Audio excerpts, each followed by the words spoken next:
Good evening, everyone. I'm calling tonight's meeting of the Falmouth Planning Board to order. Today is January 13th, 2026. It is 6:31, and we're meeting at Falmouth Town Hall. My name is John Drewley, and I am the current chairperson of the Planning Board. Before I begin, I would like to remind everyone that this is a public meeting and is being conducted in accordance with the Massachusetts Open Meeting Law.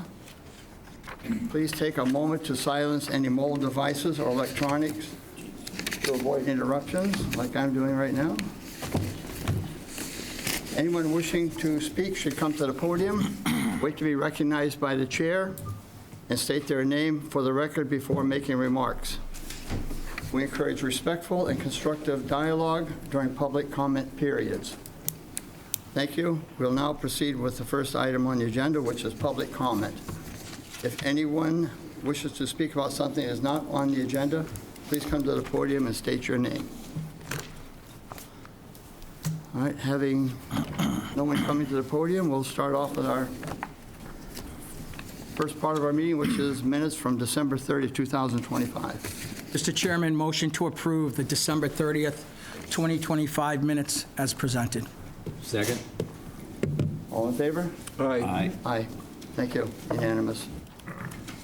And our first public meeting tonight is ASD Cape Cod Holdings, LLC Site Plan Review Application to install large-scale ground-mounted solar arrays at 41, 42, 48, and 59 Theater Drive and 0 Boxberry Hill Road. Maps 1003-001, 163, 1701, 028B, 014, 1701, 028, 039, 1701, 028A, 015, and 1004, 007, 035. And for the applicant?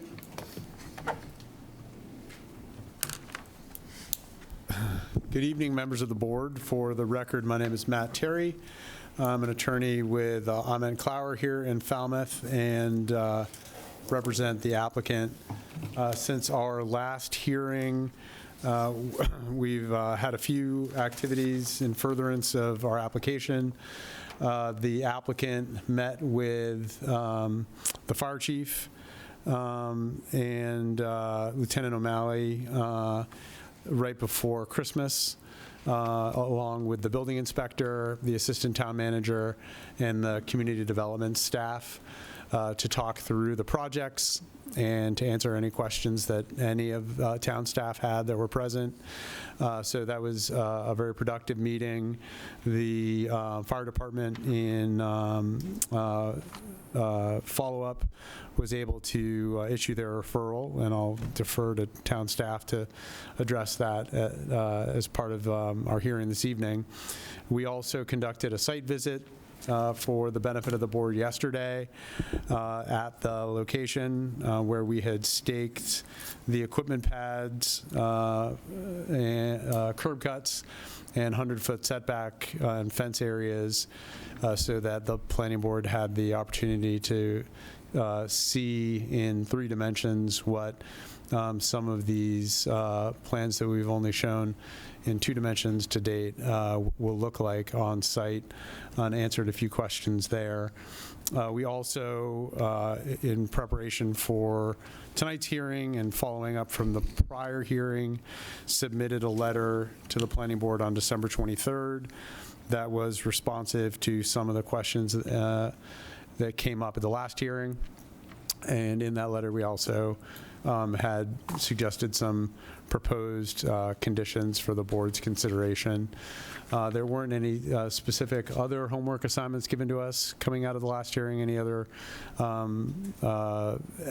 elements of the project that the board wanted to hear more information about, but we stand ready to answer any further questions or address any other items of interest that the board or the public may have. Thank you. We have a letter from you, and it has 14 points. I believe it's your answers to some of the questions we've been receiving. This is the December 23rd letter? Correct. Yep. Would you like to read that, or you want me to have our clerk read it, or? Well, it could be abbreviated, because I mean, it's, It's pretty, but if you can abbreviate it, do you think you can, or do you want us to abbreviate it? you know, Because we have a lot of people here, and there's been a lot of concern about this.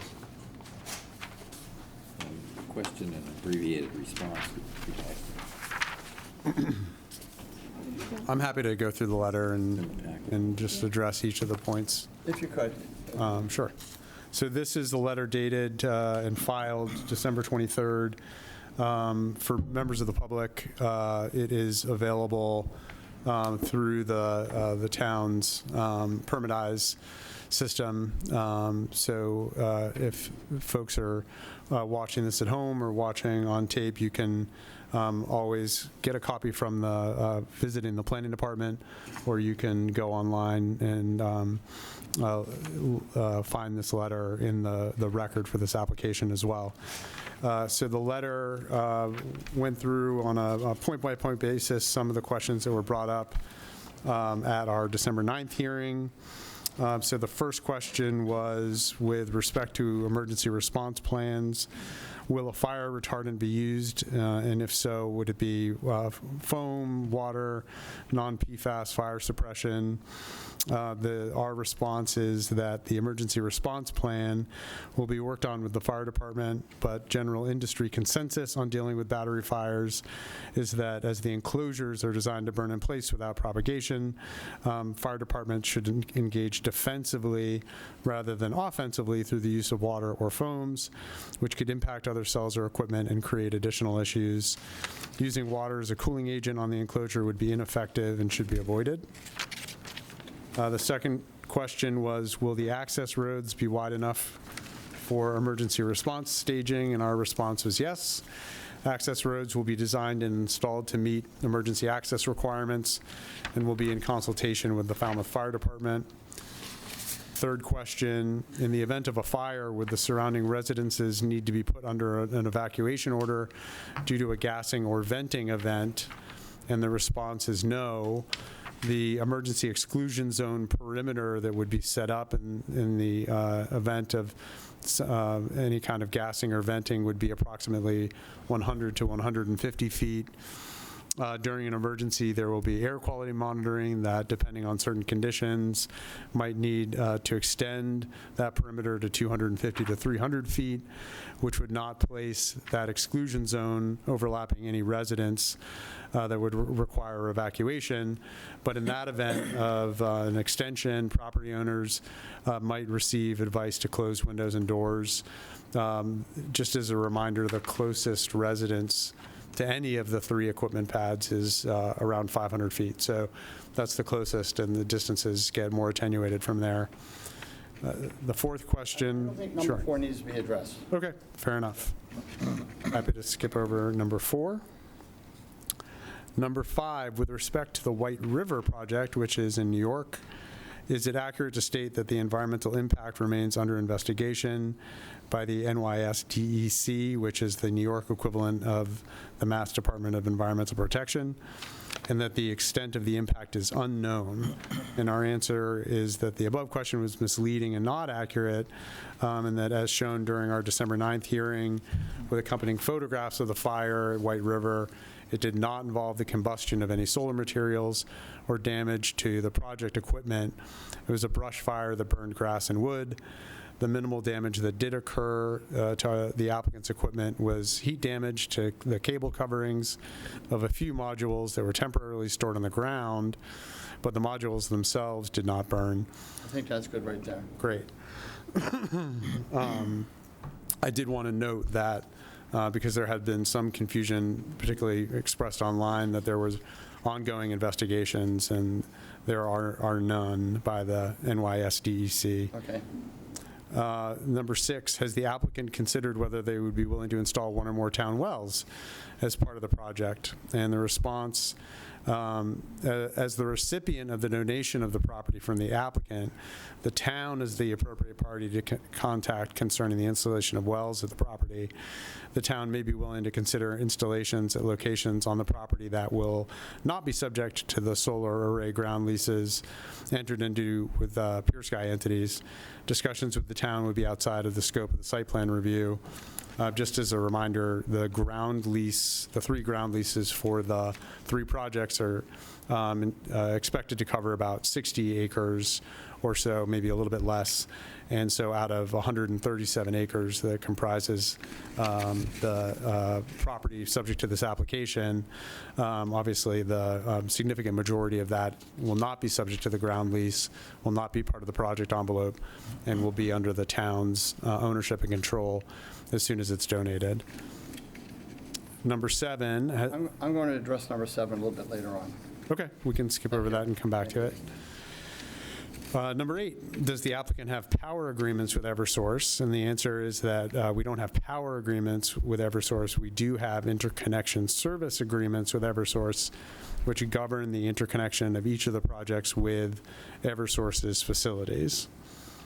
Number 9, does the Wildlife Corridor Overlay District portion of the zoning bylaw restrict having fencing on site? And the answer is, our answer is, the provision of the bylaw do not prohibit all fencing within the overlay district. The language of the bylaw is that corridors cannot be restricted by fencing. On consultation with town staff, when we've had meetings over the course of the last several years with natural resources and with community development, the applicant has proposed several corridors throughout the entire property and designated open space, including a little bit less than 42 acres of upland, in addition to the recent revisions that have come up as part of this hearing process to create a gap in the fencing of the West Array project.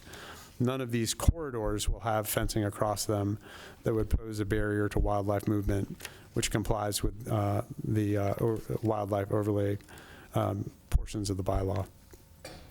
Number 10, with respect to construction access, would the applicant commit to not using Boxberry Hill Road to reach the sites? The applicant could use Route 151 to Ranch Road. And our response is that we would be willing to use 151 to Ranch Road as the primary access to the sites for construction purposes. We would have to need to use a portion of Boxberry Hill Road between Ranch and Ashamet because that provides the only roadway access to the projects along that stretch. I think that's good right there. Great. Thank you. Number 11, has the applicant considered what effect the projects will have on bird life? And the answer is that these projects will provide significantly increased and diverse avian habitat and nesting areas, both man-made and natural, throughout the project sites. In addition, the applicant has voluntarily committed to no tree cutting between April and August of any year to avoid potential impacts during the bird nesting season. Question 12, where will parking for the sledding hill be located? And our response is that we're donating the land comprising the sledding hill to the town. This area will be within the town's custody and control, and the town may provide parking in its discretion. It's the applicant's understanding that public parking currently exists to the west of the sledding hill for the Coonamessett Reservation Old Inn site. Question 13. At the applicant's first hearing, the extent of savings for local residential subscribers was raised, and the applicant responded that it would provide concrete figures based on average usage. So the numbers we ran, we have 2 programs. The 20% discount, which is not an income qualifying discount, it is a mass market program available to any consumer of electricity in Falmouth.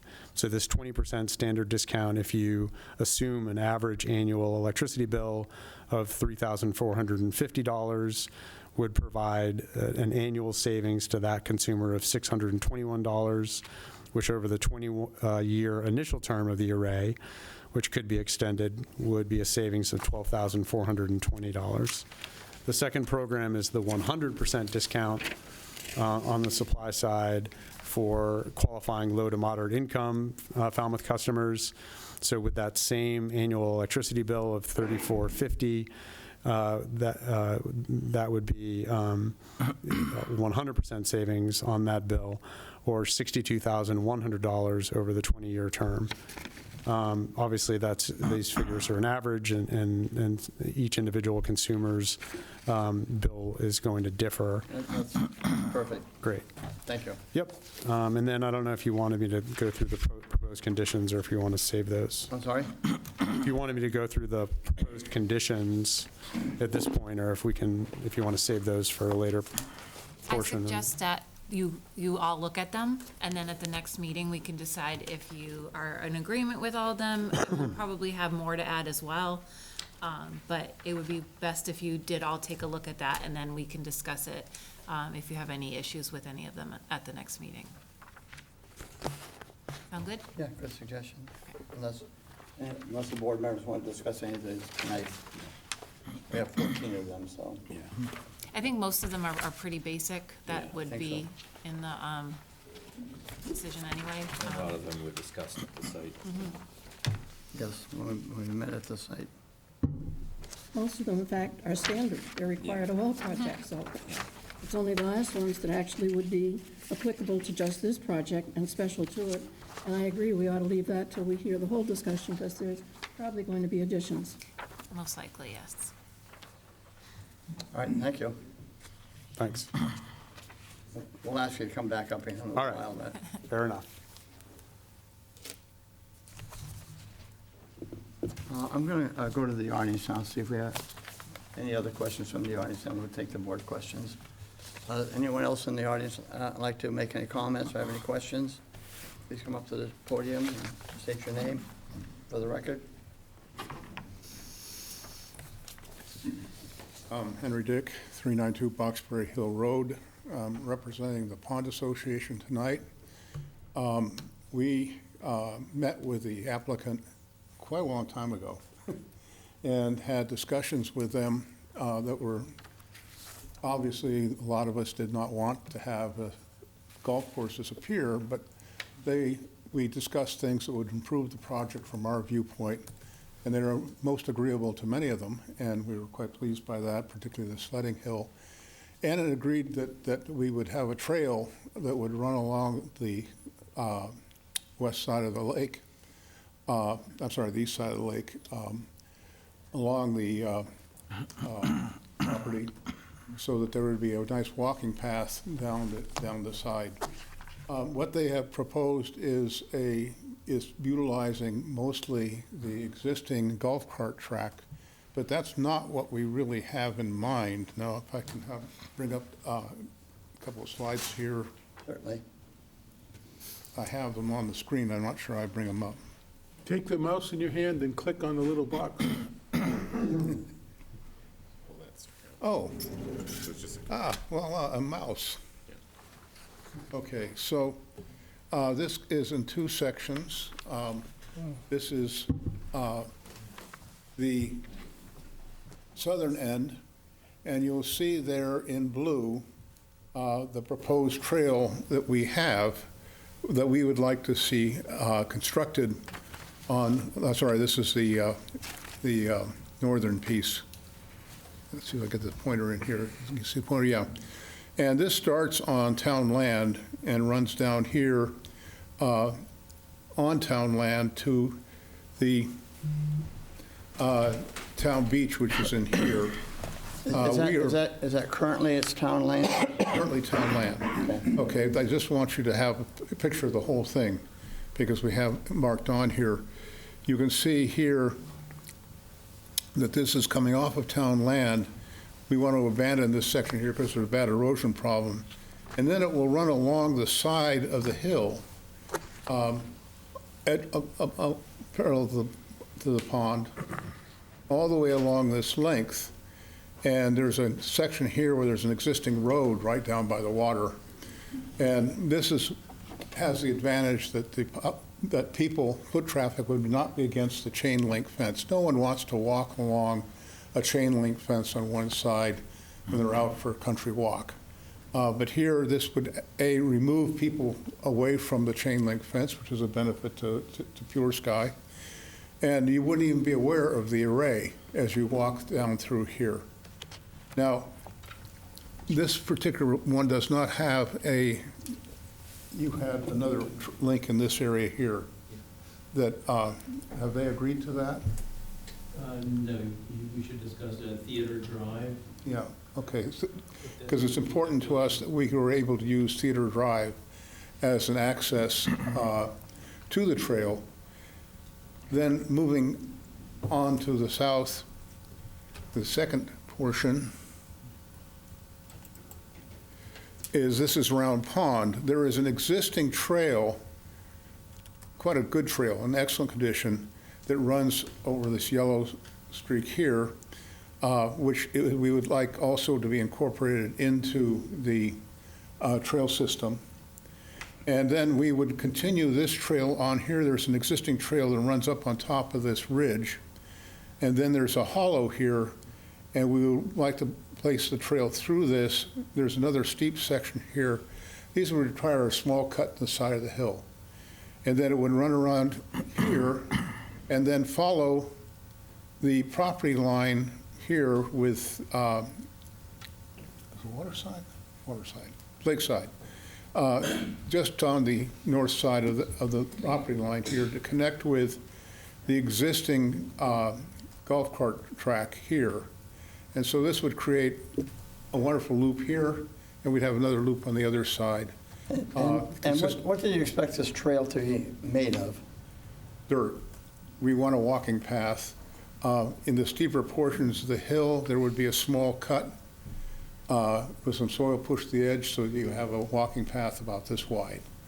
It doesn't represent actually very much in the way of construction costs.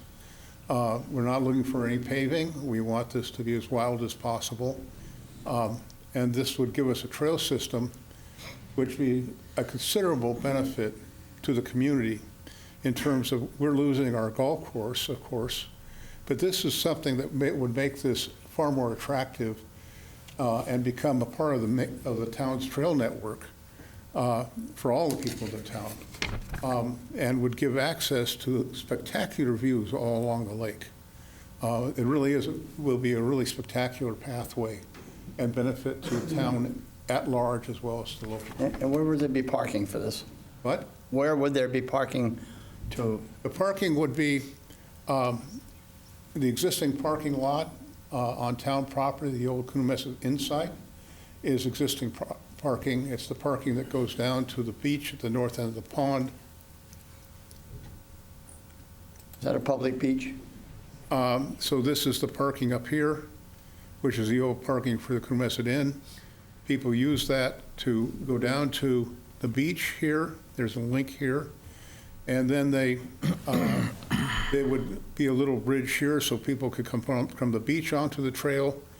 That would be identical to the existing bridge that's here across the little Coonamessett River that comes through here.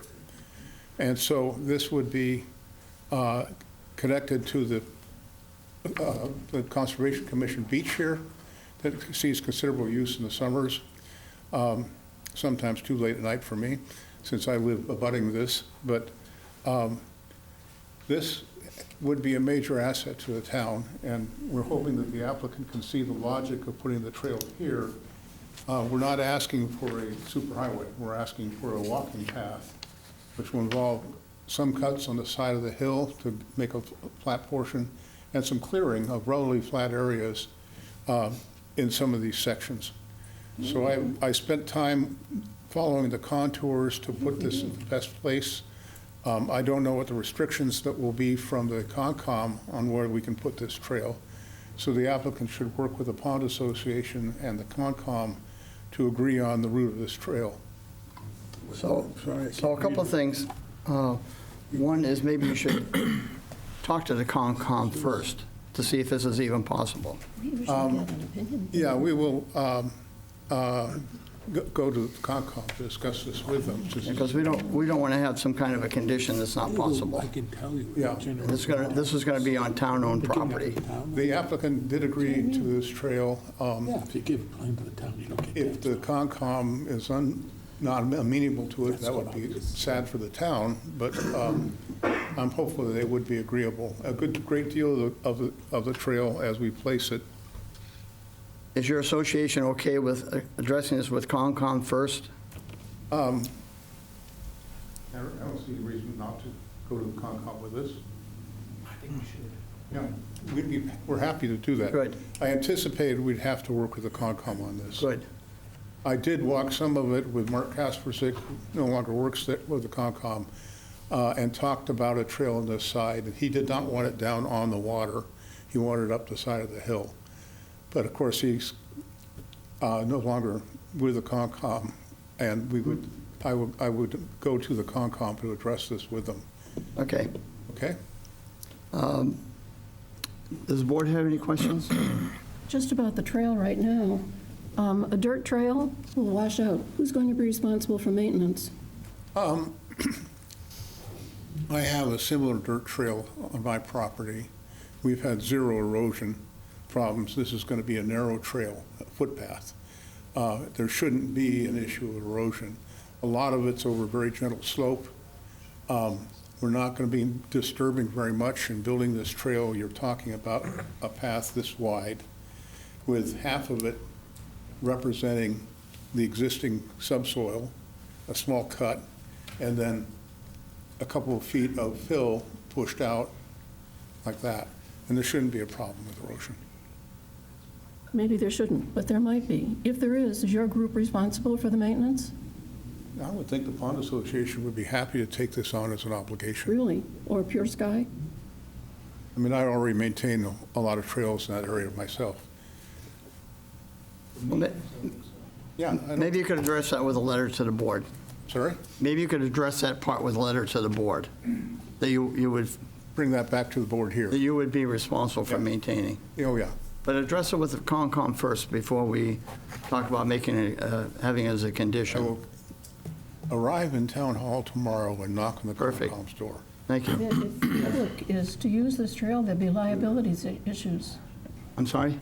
If the public is to use the trail, there'll be liability issues. You'd want to know who's responsible. Well, the town's going to own the property, Yeah. so, Just put a fence around it, no one can walk on it. We won't have to worry about that. We close our beaches, we close our town, all we're worried about liabilities. Just shut the whole thing down. well, we walk all over town property, but that's a good thought, but if you could address that with Concom before we even go further with the conversation. Okay.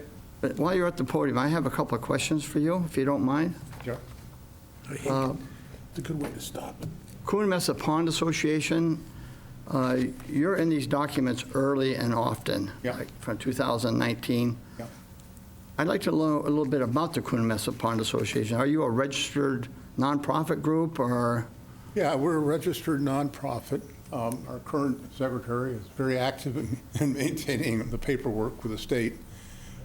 It was founded many years ago when when Lockstead was put in. Actually, I think the developer Boxberry actually had an active hand in getting the association together. It has served as both a neighborhood association and as a conservation organization to protect the pond. We supported we helped co-fund the first land management area out here for the Concom, the approved plan. We then went on to Harvey Clausen, of late memory, wanted to put a large series of condos in this area in here. And the Pond Association opposed that, and we hired the former town planner, his name was John Whitten, as our lawyer, and the appeals board conditioned this down to two units from about 14, because anything that spills into this, any septic system here, you'll be drinking it about 3 months later down out of the town well at the south end, because the groundwater flow here is very rapid, very short. It's a matter of months where stuff that falls here winds up in the pond. Okay, And we won that, and I believe the current status is the 300 committee may actually own this little parcel. You may know the answer to who owns that parcel. This little parcel here, which is not in your plan. I don't believe they do. You don't believe the 300 committee owns it? That treat area right there? Yeah, I was under the impression the golf course They may- bought it. They may have, but, But anyway, okay. that wasn't developed. So the Pond Association continues on. We have a war chest in case we need to tackle any other legal matters that arise. We had a little fund drive and got the money to hire John Witten, a lawyer. Okay. And we continue to monitor the pond. And some our members have been doing Secchi disc studies of the pond and seeing how it is evolving. So we're a local conservation organization, Coombe Neighborhood Association, for everybody that lives around the pond in this vicinity. Okay. And you've been monitoring the pond. You share that information with any town? If you're going to talk, you have to come to the podium and introduce yourself. And the reason I'm asking these questions is, in the agreement with Pure Sky, your group is scheduled to receive $400,000? There is a sum of money that was agreed to, correct. Am I My name is Ken Jones. Pretty close to that 158 amount? Coonamassa Is it Circle. 400? I don't have the number I in believe my it's head. $40,000 a year for 10 years, from what I saw when I was on we That could presented be. to the Cape Cod Commission. Right. So that would be used for testing nutrient levels, total nitrogen, phosphorus, dissolved oxygen temperature on at least I think a quarterly basis. This pond is also one of the great ponds, so that, and it's also it's tested bi-weekly by the APCC for cyanobacteria blooms. It's being tested already? Yes, this pond, along with, I believe, several other ponds in Falmouth, are tested regularly for cyanobacteria By another group? by the APCC, Okay. Association for the Prevention of Cape Cod. So the money that's attached to your group, what will that be used for? That will be used for nutrient testing in the water. So that's something that we've been doing historically, and Pure Sky has agreed to offset those costs. Okay. And you'll share that with, what is it, Water Quality Management or whatever handles that in the town of Falmouth? Yes, I think we could probably have a discussion with other committees, including the Freshwater Advisory Committee. Okay. I believe it would probably fall under their direction. Okay, great. Correct. Thank you very much. Thank you. I have a question. Oh, Tom, I'm sorry. Go ahead, Tom. That gentleman, do you work with the Coonamassa River Trust? I do not, Okay. no. Sorry, any other questions? Not on this. Okay, comment? Sure, of course.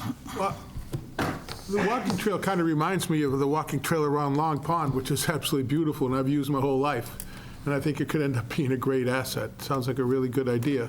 As long as it doesn't interfere with the environment, it sounds like a beautiful thing. Thank you, that's the goal. I don't know if anyone's ever walked Long Pond. It's a great big pond. It's our water resource. It's beautiful to walk. It kind of looks like it. It's a beautiful pond. The other comment, I have to leave, unfortunately, to another meeting, but I did want to just clarify with Pure Sky that the current plans for creating walking paths along part of the arrays, that would stay in place for now, because what I want to avoid is that we have issues with the Concom saying we can't build in certain areas, and then the existing plans are postponed, and then we have nothing. So we need to have a backup plan. I think that's more a discussion between the two of you. I don't think that's in our purview at this point. But let's find out how you're gonna make out with Concom Yeah. first. Okay, thank you. Anyone else?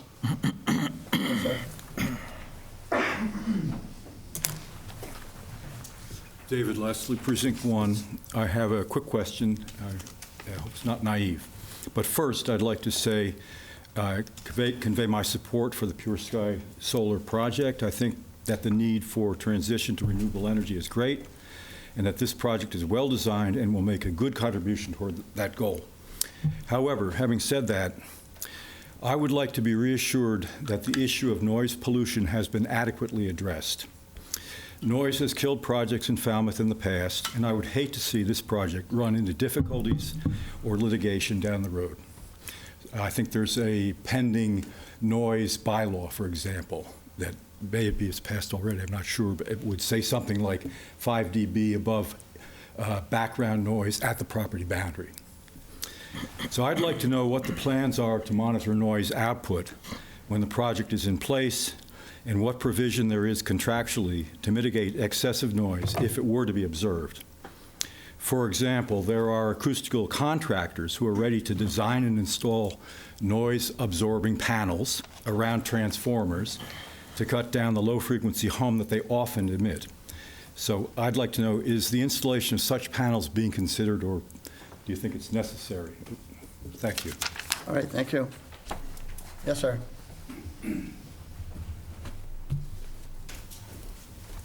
Thank you. Glenn Kelly, Precinct 2. The walking trails sound wonderful. I would still prefer a golf course. That's the best walking trail I know of. But with regard to the walking trails, does this meet ADA compliance? Will people in wheelchairs have the accessibility that people with two good working legs have? So I hope they keep that in mind. Thank you. Thank you. Pave it. Any other questions, comments? The beach. Yes, sir.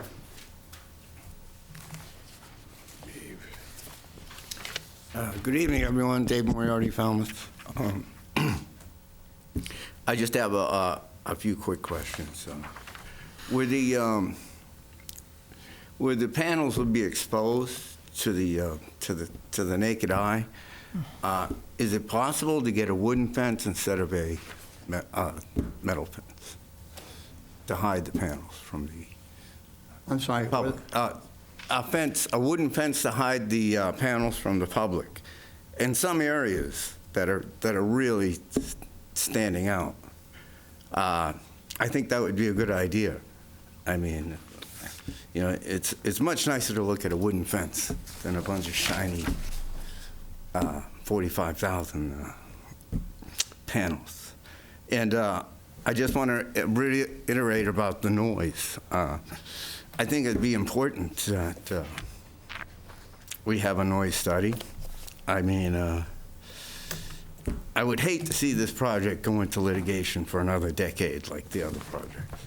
I mean, it's not that hard to do. We know several acousticians now. In Falmouth. Other than that, you know, if you're going to do the project, you want to do it as safe and as best and benefit to the public as possible, right? I mean, after all, it is our money that's paying for this land, right? All federal money, and so we want to make sure that we get our money's worth. You know. Okay. It just, I'm sorry, I didn't hear what you said about our money paying for it. Well, it's federal money, right? Well, we don't know if it's federal money or not. We can be reasonably sure that it's not. This is private property, and they're a private company, and I think they're making... They're not applying for federal funds? They're going to pay for the whole thing, and what at issue here, as far as public money is concerned, is any impact it might have on local taxes. Would they be applying for federal funds for this project? We haven't. Not likely. We haven't asked them that question. What's that? We have not asked them that question. Oh, well, could you? Could we? It has nothing to do No, it with has, site plan. No, it has nothing to do with site plan. We still want to make it safe for the community. Okay, so let's just, if money's no object, then I say we go with the wooden fence and don't go with the metal fence. And we do everything we can to protect the neighborhood and the people who live here and the people who enjoy this property. We're going to address some of the screening this evening, if you stick around. Okay. Well, that's all I've got to say. Okay. Thank you. Thank you. Yes, sir. Good evening, Kerry Murphy, Precinct 7. So if just out of curiosity, liability going down the road, if the town owns this, is all the liability going down if something goes wrong with this project? The town is going to assume all that liability? I don't have that question. I don't have. I mean, if there's a fire and there's, you need to deal with water stuff, or there's, so the town's going to own it, so the liability goes along with that? Well, I suspect, I'm not an attorney, but I suspect they're going to have a lease with the town. As a tenant, you have to have insurance, you have to have some responsibility, so that'd be my thought, but I'm not involved in the negotiations with whether, then the town may not wind up owning it. It hasn't been determined yet. Right now, it looks like they're going to, but I don't have that answer for you. Okay. Thank you. Any other questions? Go ahead, Jim. Well, I would just wonder if we could look into, we've had a very large solar project at the landfill. I would like to look into the fire history there. I mean, people brought up these concerns about liability, fire insurance, fire, and sound. I went out there just a couple days ago to check it out and flew around. I couldn't even, from where I was looking at, I couldn't even hear the transformers, the inverters. I know if you go down and stand 10 feet away from them, but I believe there's also a dwelling in the northeast corner that is kind of close, and maybe we should see if the sound's affecting that dwelling. So we actually have something we can go listen to and test, instead of just talking about these maybes. Why don't we take a look at what we actually have? And I think we've been running it for quite a while. So we have a history there we could look at. Excellent. That would make more sense than just all these opinions. Well, let's get some facts. Thank you. If I could interrupt just for a moment, they did give us a presentation, I think at the last meeting, about the sound and the decibels. I don't know what the They sound. So they've already covered that, but if you did want to go and actually hear it yourself, yes, that would be a good place to go. I think the question is distance, and if I remember correctly, there are a few houses right near the blacksmith shop farm, Wood Place. They're on the other side of, is it Gifford Street, whatever there? I think they would be the closest houses to it, and there might be something we could test. Put a monitor up and just check it out. And as for the fire, also, we have met with the fire department, and they have no issues, and the applicant will have to, they've submitted a plan. We're going to read their letter. Yep, so that's like another issue, the same thing. Everyone has to have a certain plan in place. Anyone else? Yes, sir. Just speaking to their array, the array in this area, they have this one long panel, which is highly visible to the residents of this area and to anybody who's coming into this parking lot to go down to the beach. If they were to eliminate that one array, it would improve greatly the sight lines and the appearance of this from the road over here. It's just one set of panels extending out, blocking the views from the parking lot, blocking the views from the house, and very much in everybody's face driving up Boxberry Hill Road. Okay. So that seems to be a very small sacrifice for a very large gain in terms of the area and the sight lines. Thank you. Yes, sir. Should I go up there? Yes, and your name for the record again. Because we're televised, and we are recorded also. Hi, everyone. Dave Moriarty again. I just want to remind everybody that the other solar arrays don't have battery backup. And in the summertime, when they're recharging the batteries and everything, all the components are working 100%, I think it's going to be kind of noisy. Personally, I think it's going to be noisy. Thank you. I just want to remind you. Anyone else? All right, I want to share with board members and the audience and people at home also. I did a little research over the weekend, and we had this pamphlet that I printed out.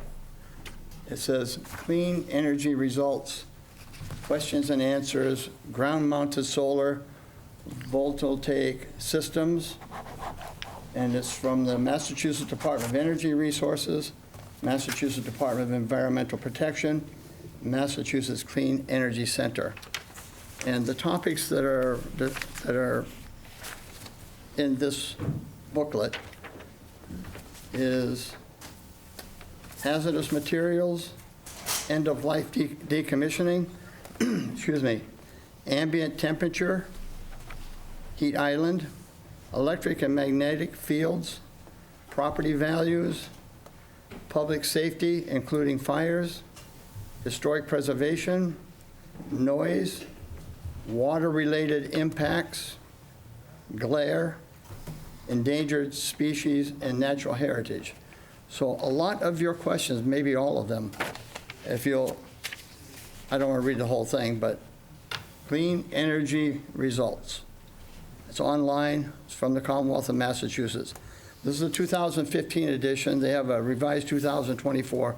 I was not able to get that, to print it up, but I was surprised by the answers regarding fires, glare, water pollution, the strength of these panels, the resilience, et cetera, et cetera. And it might answer an awful lot of your questions if you were to get this and read it.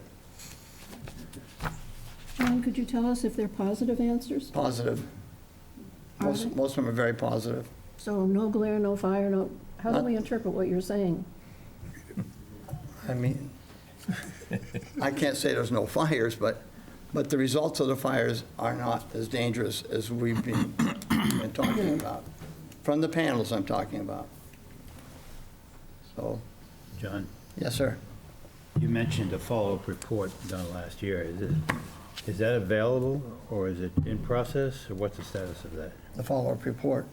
Well, this was done 10 years ago, Yes. but you mentioned there was an I don't- update. I wasn't able to get it off, I wasn't able to print Is it. it just a supplemental to this, or is it a whole new report? I wasn't able to find it, Paul. I just saw that they have it, but I'm not the best computer guy in the world, so. Yes, Mr. Moriarty. To the podium, please. Only because they can hear you at home. Yeah, I understand. I did watch the most recent video that I put out from the Clean Energy Center. From the Commonwealth of Mass? Yeah, and they suggest that you have water on site, like a holding tank next to the inverters and the batteries. So you don't have to worry about getting the water to the place, because it's Okay. already there, in case it needs to be used. Well, thank you. And that was in their video. Okay, so you, all right. We'll share that with the fire So department. you can watch the video. Anyone can just go to the Okay, thank you.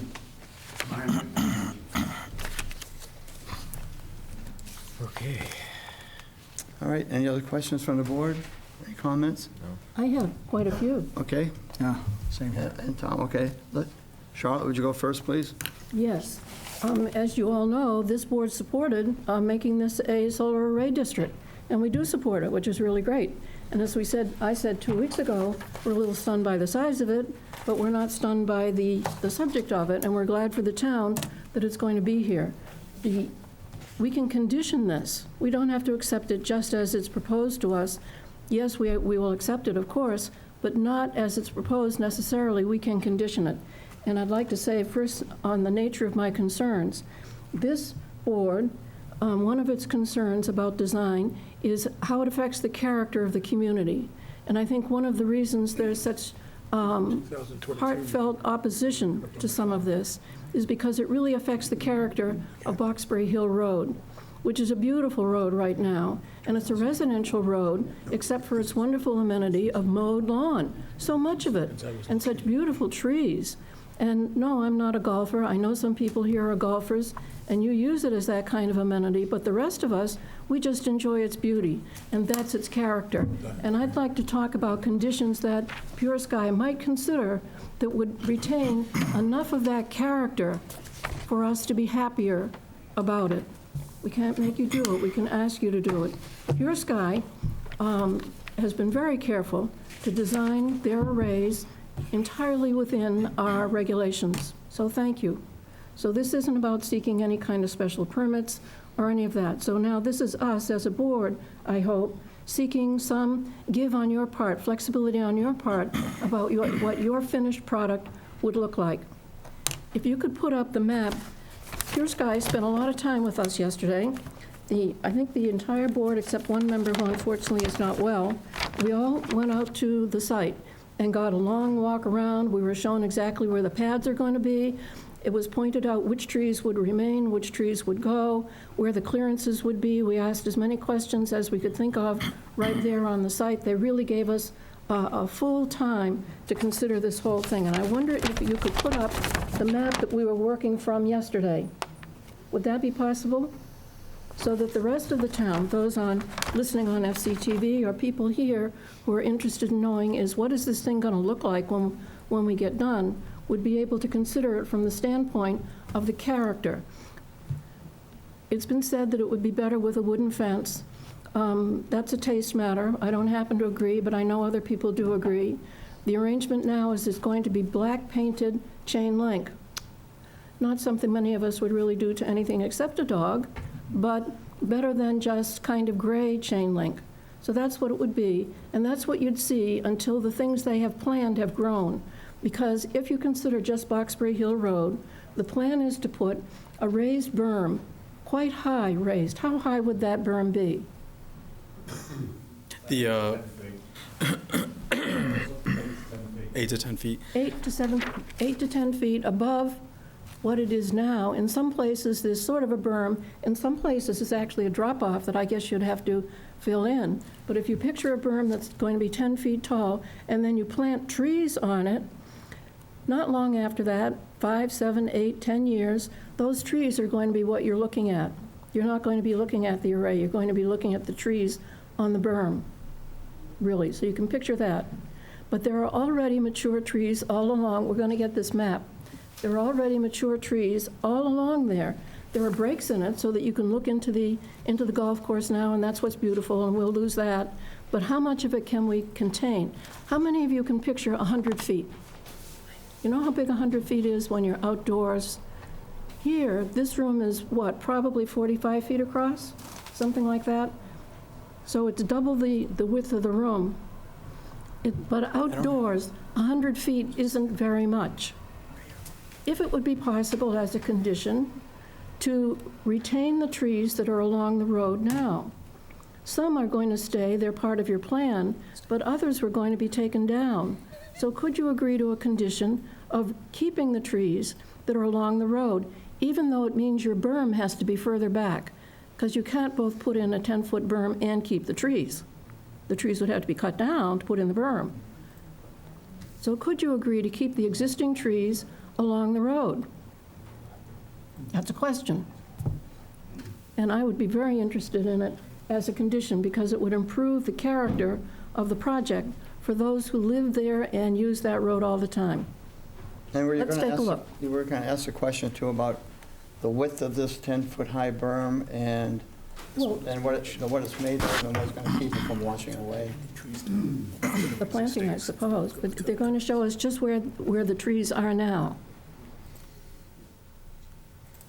So this is the plan that you had asked to pull up. If I was to pull up the our overall site plan, it would be easier for us to see where the tree cutting is happening, specifically along the road. Could you first point out the road? People who haven't been looking at this map are not going to find it right away. Sure, yeah, right. Can you see the cursor? Yeah. Yes. It's right, this is Boxberry Hill Road right here.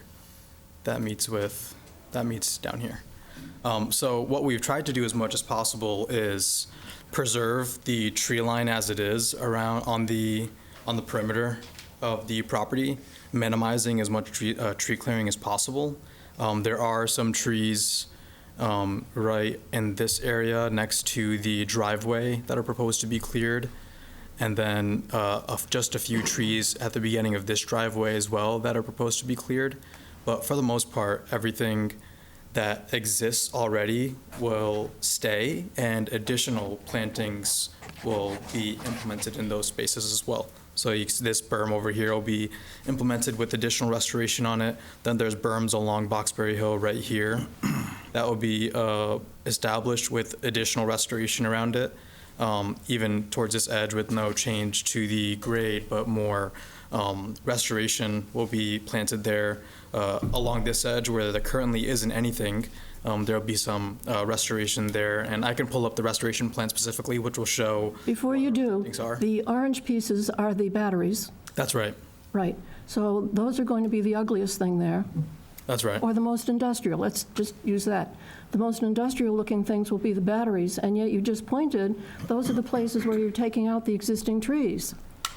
Right, but you can see this green area is where we're also proposing to restore the space as well with forest meadow.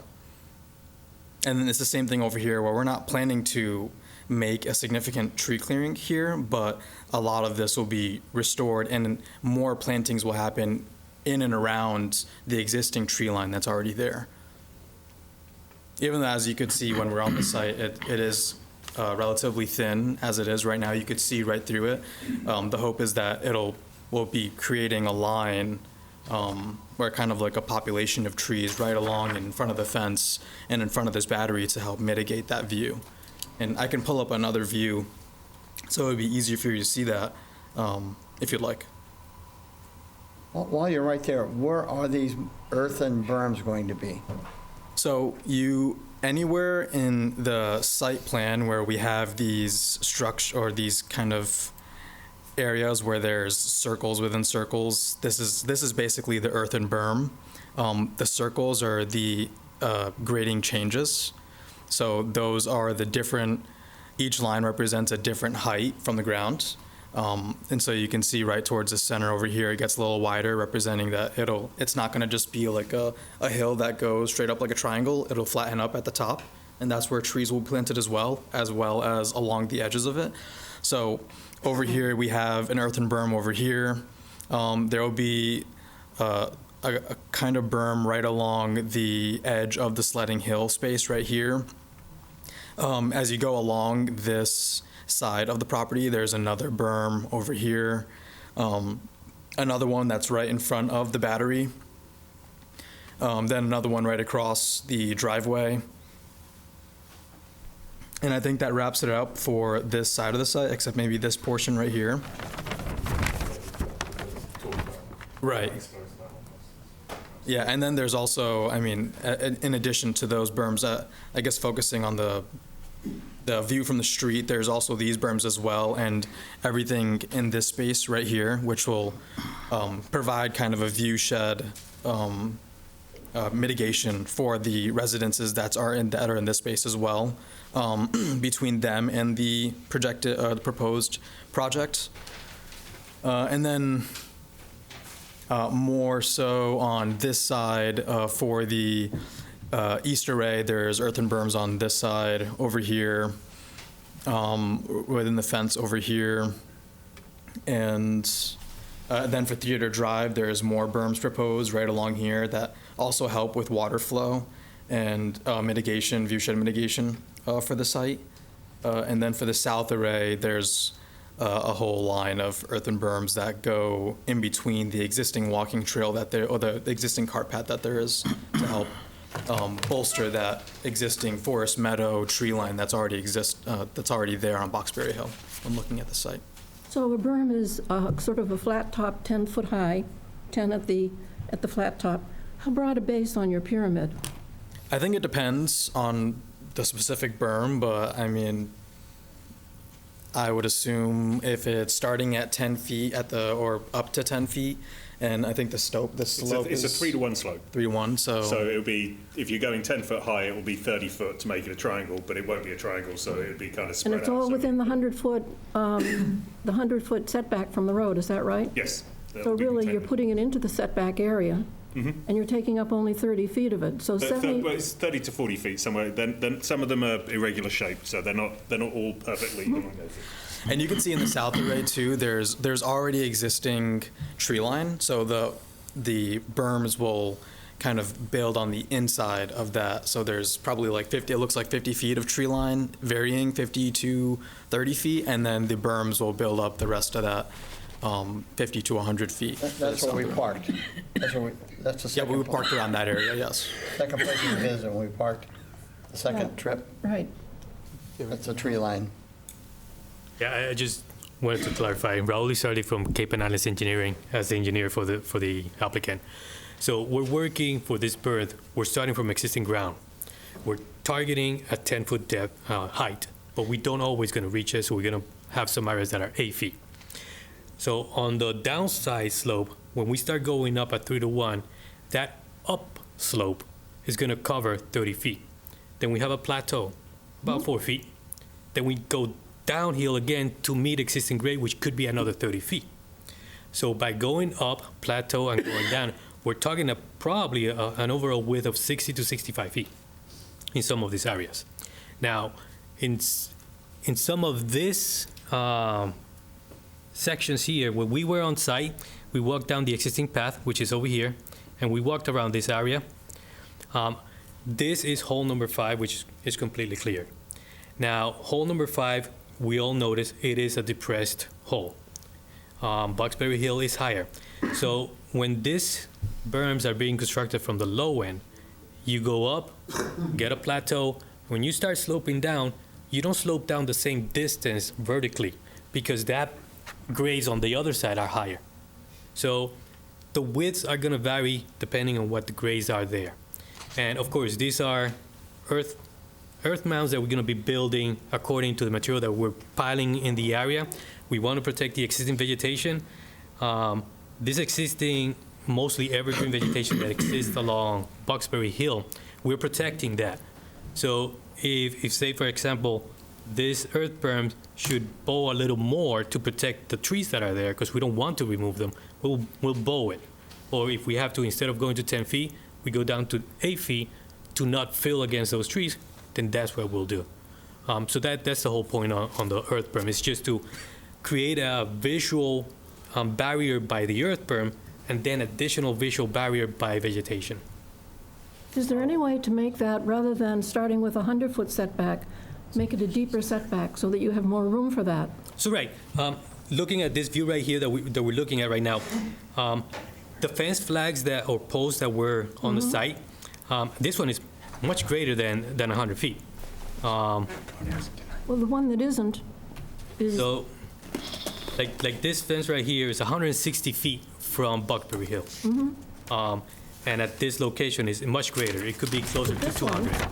Which isn't on the screen right now, that we were looking at yesterday, is quite close, very close. And that's the one you're taking the trees down in front of. So this on the what we call the east and west arrays, there is a selection of trees in this location, and we started looking into realigning this driveway to save a couple other trees. So similar to what we're thinking of doing for the south array is those trees that are there, we can grade outside of the trees so we don't fill against those trees and we keep those trees. The trees are fairly close to the street.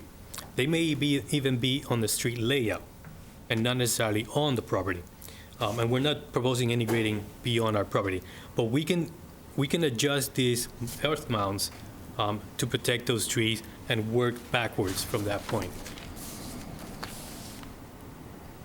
Raul, would you be so kind as to show the detail of the earth berm on the last sheet of that plan set? Should be in the top left.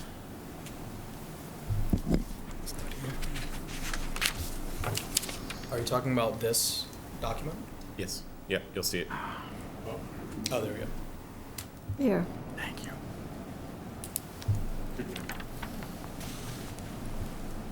So these are the maximum slopes we're actually calling out is 2 to 1. So that will reduce the overall width by a third. It's 2 to 1, not 3 to 1, is that what you said? So right, maximum slope. Some of them could be flatter at 3 to 1, but the maximum slope, maximum being steepest, 2 to 1. One thing I learned yesterday, and maybe others learned it for the first time, I had thought from what had been said before is that you were going to more or less level the site. But in fact, that's not true. The site will still undulate. That is correct. So we're not trying to build a building where you want a flat site to construct your building. This is going to be a terrain that slopes. What we want to lessen is the steepness of those grades that are steeper than 10%. But even a 10% slope, it is still a slope. It's just the slope that we want to target for placing the solar panels. And anything that is outside of the solar farm or the area that's occupied by the panels, the steepness are going to be much greater because this site has some of the grades that are probably 45%. So we can keep some of those grades once they're outside of the project. Jim, isn't it true that the one that's over there at the town, what used to be our landfill, that is pretty much flat across the top? We have a huge observation platform real up high, looking down on it. We were making no attempt to hide the dump from the public view. So, I mean, there's no berm in front of it. Actually, when you go up to look at it, you're up really, really high. It's not meant to No, but cover it the up. array itself is more or less flat. It rises up and down. On the northern side, it's very low, and as you go south, it rises up high to a cliff and then drops off. But it's from inside the landfill, it's very visible. But if you're going along the roads, you can't see it at all, because because they have the trees and the buffer. Because it's set back, right. Yeah, 'cause So it's- anyway, I think we would be looking for conditioning to make sure that there's an understanding between the town and Pure Sky about maintaining as much of the appearance of the pleasant appearance of the golf course as we can. It won't be open, it won't be mowed, but also it will disguise to some extent its industrial nature. There's another thing we wanted to raise. Is this a good time for that, about burying the poles and the wires? Adding more poles along Boxberry Hill Road, and particularly adding all that, I don't know what they are, that go on those poles. There's, I believe, some existing town regulation dealing with burying the wires. Is that right, John? It's in our guidelines Do you have that guideline for site here? plan review, of course. Yeah. I think the poles are in an easement already granted to the utility company. Well, but we can condition taking that away. We would have to deal with the utility company. Perhaps. Yeah, It's not within their, we're going to address some of that tonight. it'd be a challenge, maybe it could be done. We're going to make a little discussion on that, a little bit, but yes. Any other, Bob, Jim? I just wanted to mention, I thought that the view sheds you did in your original plan, showing what it looks now and where it was growing in, addressed what we're talking about tonight. In the many locations, you showed, here it is now, and here's what it's going to look like. And I really think the wooden fence is a terrible idea. The sunlight hits it, it shows up, it glares. I think the black chain link fence will disappear and be hard to see.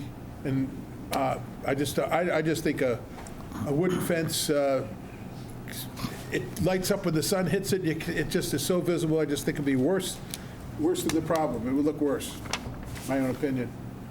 All right, thank you. Paul? I have a comment, but not on this issue, later on. Okay. Tom? Yes. During our site visit yesterday at Hole 5, there was a bench, and written on the bench was, "In memory of Helen Pelkey." There may be other benches like this along the golf course. Out of respect for these families, what is the plan for removal, and where will the benches be located? Relocated? Were you there when they noticed? Do you know where it is exactly?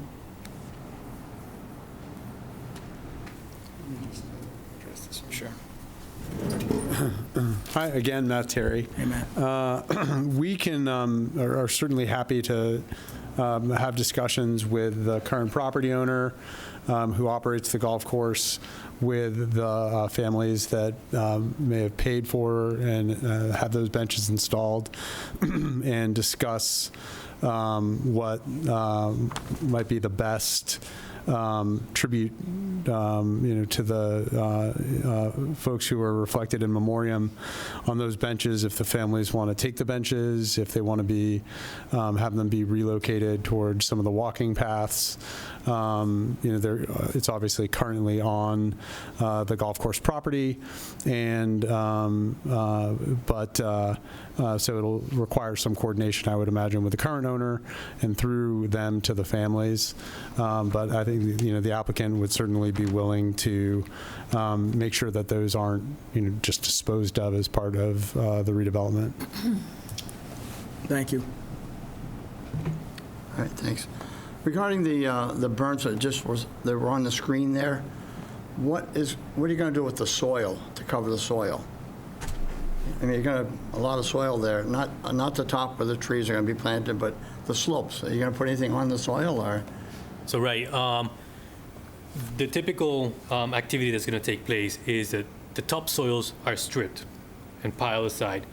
Then the sand texture soils that is left behind, that's going to be shaped into the grades that we want. Then the topsoil is laid back on top of that shaped form. The steep slopes that are 2-to-1, biodegradable jute mat was used to protect it from sudden erosion or rainfall. And then once it's planted and the planting takes over, we'll just let it be. So it will eventually become a natural setting. What are you going to plant it with, the pollinator plant we talked about, or? No, the berms are proposed to be planted with woody shrubs and trees. The pollinator is within the inside of the fencing. There is a seed stuff. It's not just. Yeah, I'm not talking about the top of the berm. Yeah, so there will be a stabilizing seed mix that goes down, and with the trees and shrubs are planted in it as well. So it all comes in. So it'll be a grassy area with the trees and shrubs above. And will that need to be mowed occasionally, like we're going to do underneath the solar? It doesn't need to be mowed. No, it's okay. It'll be a wild area. Okay, thank you. Any other questions, comments? So Just one, when we were there yesterday, there's a crosswalk for the golf carts. And on the east side, you're going to put the curb cut where that cart path already went. But on the west side, you are going to be moving it a little more north. And I'm only talking feet. I was just curious as to why you just didn't follow the golf cart path to cross that area, because it was already open and there weren't any trees in that area, where otherwise if you move it more north, you're going to have to cut those trees down. I was just curious.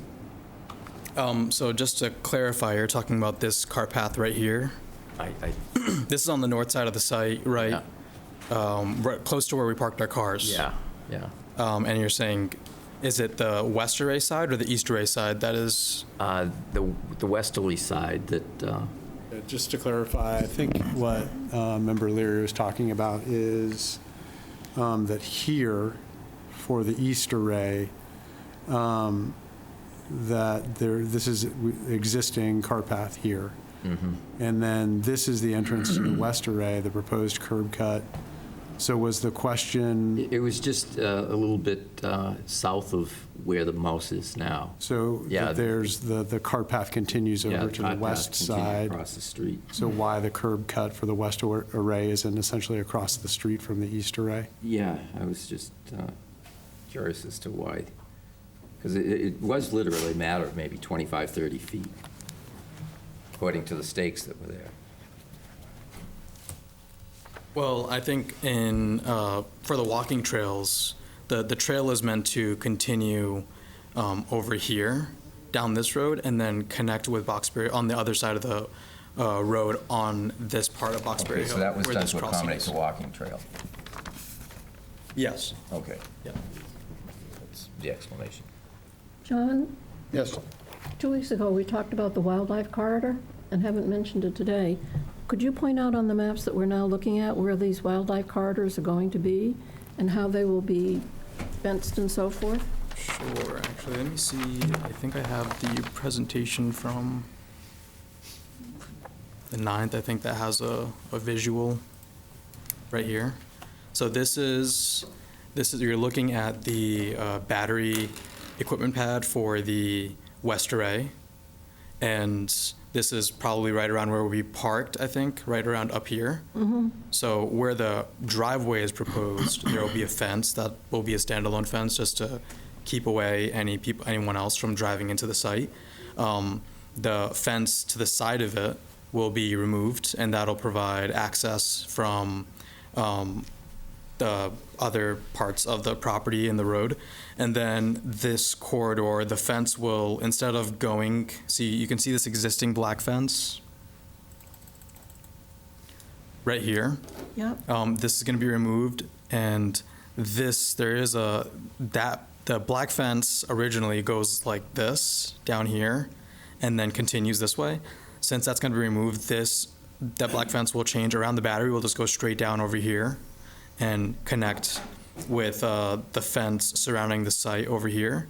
And then the same thing with the other side. It'll be cut off here, brought down to connect with the rest of the fence with the site over here, leaving this space, which I think was ranges between 30 to more than that. I think a maximum of about maybe 100 feet right at this entrance here, and then it could close down to 59 feet over here. So this is the kind of wildlife corridor that we... Does that corridor take them all the way down to the area around the pond where the people are walking? Yeah, this brings them straight into the vernal pool area. And all of that is unfenced, unrestricted, and it brings them straight down to the vernal pool area. Let me show you over here. That'll bring them into this space right here. And all of this is just going to, for the most part, remain, aside from the restoration that we're doing, remain there to naturalize. And then it connects with Coonamessett Pond. It goes down over Isn't here. that dark line the fence line? This dark line is, but this is the updated image. This image doesn't reflect the corridor. This is just to show some of the tree clearing spaces of what the So this isn't the final plan that we'll see? No, it's not. When we actually approve a plan, it will show the wildlife corridor that you're planning. It will. Thank you. I believe, Tom, you're the one that brought that up and made him do it at the other meeting, right? Yeah. You So talked particular about that spot exactly. Yeah, I was actually going to ask a question tonight, but Melinda suggested we talk about that next meeting. We're going to be in touch with Chuck, with the environmental services, to discuss that new change, just to see if he has any comments on it. We just haven't heard from him yet. Okay, great, thank you. I have one more question. Go ahead, Tom. Just when I was out at the site yesterday, looking at the irrigation system, the existing irrigation system, will it be removed? And will that require a 22E environmental review if the pipes are lead or asbestos? It's a good question. The plan is to remove the irrigation system existing as it is, but I am not sure what the irrigation system is composed of right now. I think we'd have to, does anyone from the team know what it's made of right now? I think that's something that we'd have to go back and look into and then come back to the board with it. Okay. As a follow-up. All right. All right. All set, guys? Yep. Okay, I just want to address one other item, and then we'll go on to the next hearing. Charlie, you asked me about underground utilities, and it's in our site plan review. Utility connections, reasonable efforts as determined by the planning board shall be made to place all utility connections from the solar voltaic installation underground, depending on appropriate soil conditions, shape, and topography of the site, and any requirements of the utility provider. Electrical transformers for utility interconnections may be above ground if required by the utility provider. And we had a little bit of a discussion about this last time, so I reached out to Eversource, and I'll read a couple of emails from Melanie. She said, I just had a quick chat with John Drewley from the Falmouth Planning Board, and I've added him to this email. The town is wondering if the wiring service could possibly be underground. I let John know that this is something that various engineering groups would need to decide, and that since you're the AE for this application, you may be able to inquire about that. And from Mel, I received, John, your solar company was CC'd on this email. They can request this in the application.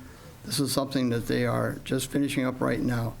I just called a post-ISA interconnection service agreement change request, as Melanie mentioned below. Engineering will then study them to be implemented. Hope this helps. So this is,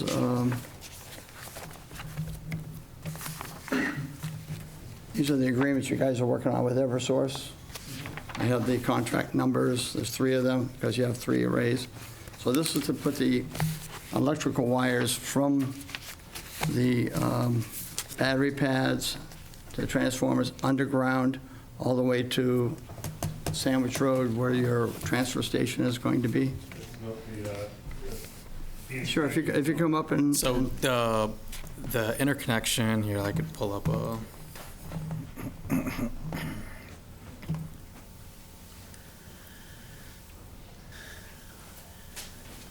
This will help. Yeah, so the interconnect, the new poles, there's 8 poles that are proposed from Shummet Road there.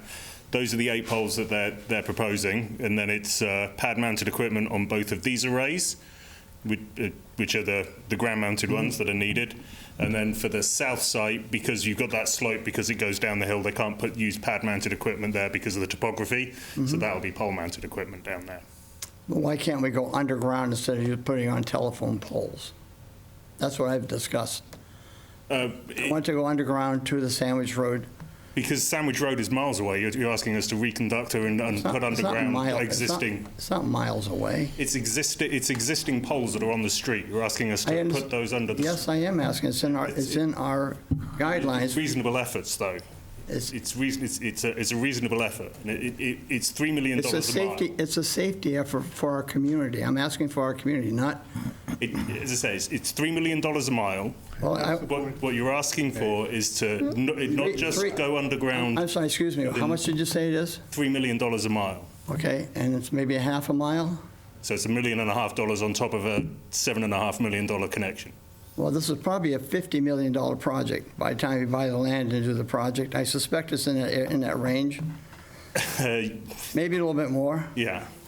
So maybe 2% more of an expense for the safety of our community. Okay. I put in thousands of roads in my developments. I've never put one wire above ground. But you're not talking about us changing. As I said, you've got existing poles all the way back to Sandwich Road. Eversource said they would love to see us go underground. That's what they told me. And you're still in the engineering department. But what I'm saying is asking us to put existing poles underground is unreasonable. It's not a reasonable... They would get rid of the poles. I don't care about the poles. I worry about the wires. I worry about a fire. I worry about the danger to I understand that. I watched, over the weekend, I watched the fires in California. 10,000 homes burnt down. Yeah, but what I'm saying, I do not believe that asking us to bury existing poles underground is in the spirit of the bylaw as you've written, which is that we make reasonable efforts to make the interconnection part, so the part where we interconnect, to be underground, which we have done. Of course, because there's no poles going across the golf course right now. So I know the underground part that you're going to do. But that's also the interconnection part as well. What I'm saying to you, and you hear what I'm saying. No, I hear what you're saying. I don't think it's reasonable. Well, $1.5 million is your concern. It's not the town of Falmouth's concern. Safety is our concern. I dispute that it's a safety concern. And I'll give you a small suggestion, just a suggestion, like a little discussion here. You have golf hole number 4, which is not part of this project. Pure Sky is holding it as a separate piece of parcel. Yeah. And we had a conversation about this at the Cape Cod Commission with Mr. Terry. He was part of that conversation. And I asked why it wasn't being included. And the comment was, I can't ad-lib it, but it was along the lines that, well, Pure Sky is keeping it in reserve in case they need to come up with some additional funding for something. Well, this would be a great thing. Sell it to a developer or somebody and use the money to put this underground. we may make this as a condition for it to go underground. We're having a discussion about it right now. But I would disagree that it's a safety, because you've got existing poles there already. What you're asking us to do is not in line with your bylaw. You're asking us to replace and improve existing poles. That is not part of your bylaw. That is not in the spirit of your bylaw. Well, you're going to add an awful lot of voltage to those poles. Are you not? No, they're still going to be 13.2 kV poles. They're still going to be carrying the same voltage. But they're going to carry electricity from the site, yes. From your site. Yeah, that you're because creating. you need three-phase electricity. It's still going to be at the same street voltage that everything else is. It's not like all of a sudden we're now putting massively higher street voltage on it. That's not. There's a fundamental misunderstanding of what we're doing. It's the same voltage on top of the poles that's on every other street on here. It's not that we're all of a sudden this route back to the substation is a massively higher voltage than everything else. That's not true. It's not true. We'll have another discussion about it. I will gladly do it. But yeah, as I say, what you're asking us to do at the moment, I believe, is not reasonable and is not part of your in the wording or terms of your bylaw, which is to make reasonable efforts. I just read the terms of the bylaw. Yes, and it says reasonable efforts to do so. Do you want to read it again just to be sure? Can I just interrupt, because this is becoming contentious a little bit? It is. You guys are disputing a fact, and we can wrap this up right here by saying the intent of the bylaw is to keep anything on site underground, not to go off site onto other places. And I am worried that you're getting information from Eversource that they are not here at the meeting to discuss.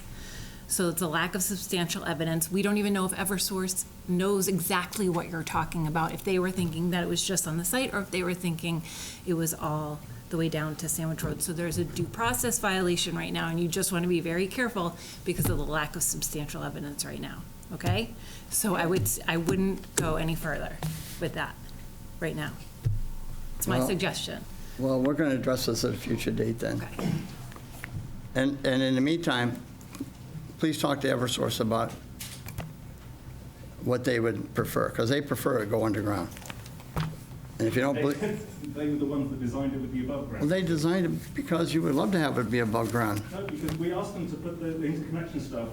We need to cut it. Okay. Cut it. Private hearing. Okay. Yeah. All right. But John, could we get an understanding with the planning professionals that they will look into the facts of this between meetings so that we don't have to have a dispute about, I don't know how any of this works, really, but I don't know how you can now add lots more wires to those poles and not have more electricity going through them. So that's the safety issue for Eversource to deal with. That is a safety issue for Eversource to deal with, and that's what Eversource is about. They don't want fires either. That's Eversource. Right, so we don't have any purview over that. Department. So we have purview on the site. Answers. Yep, we have purview on the site, though. So that's what we can look at and get answers for. Okay. Paul, you have a question? Yeah, I have a comment. In our package, we have... Just real quick, before we close that topic, can you just tell me what email that Eversource... I'll show it to you afterward if you want. Okay, sure. Okay. In our packet, we have a letter from a local toxicologist, an item I had never seen before, and he refers to a recent study in the Journal of American Medical Association from May of last year. And it's a report called Proximity to Golf Course and Risk of Parkinson's. I've never heard that before, but he quotes by saying, living within a mile of a golf course has been associated with 26% increased odds of developing Parkinson's relative to living more than 6 miles away. His point is that Heath is encouraging support for this project as a net environmental benefit on that basis. So he couldn't be here today, and I want to just mention what he wrote. All right, thank you. Talk to my sister-in-law about it. Any other questions for now? We good? I think we're all set. You're all set. We're going to go over the fire department referral. Oh, sure. Tom, can you read the fire department referral, please? Here. That's okay.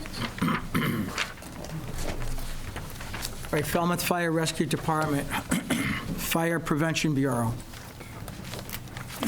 The Falmouth Fire Rescue Department has reviewed the submitted plans for the solar arrays and battery energy storage systems.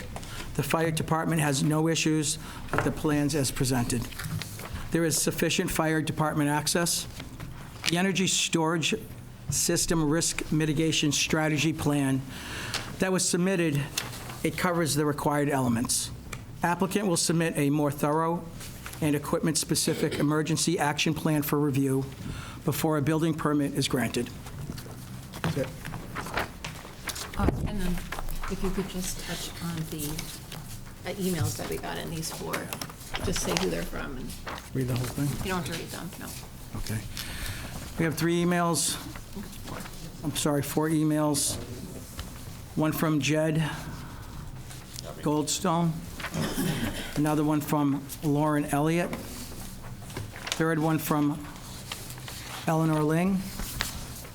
And a 4th one from Vince Greco. All right, thank you very much. Thank you. So we'll continue this. I think, if I may, Mr. Chair, course. I think it may be beneficial to discuss with the applicants, at least generally speaking, what sort of revisions might be made to the plan set. So thus far, I've got the wildlife corridor item that was talked about earlier. I just would like to clarify whether or not the driveway entrances to the battery or to the utility pads for the east and west array are actually going to be adjusted. I'm not, okay, so it sounds like that would be an adjustment on the plan set as well. As of right now, I don't have any adjustments that are going to be made to the east array, so I just wanted to clarify that with the applicant.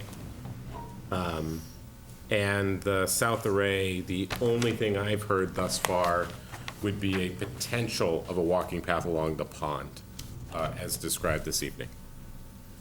Correct. So I just want to go over that with the applicant, make sure we're not missing anything. Jed, shouldn't we go over with the applicant also, the wording on conditioning about the setbacks and retaining as much trees as possible? I think you made that point clear tonight. I want to see the language.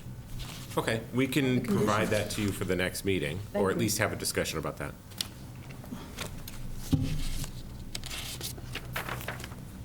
And then perhaps some clarity for the applicant in regards to the next meeting. Are there any outstanding items that you would like them to cover at the next meeting?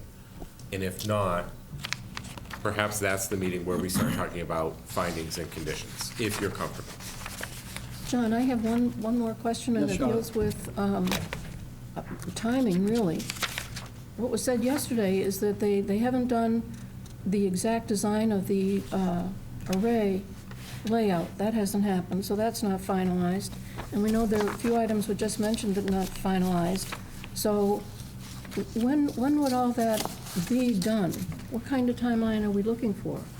Are you looking for? Well, I guess I could speak to that.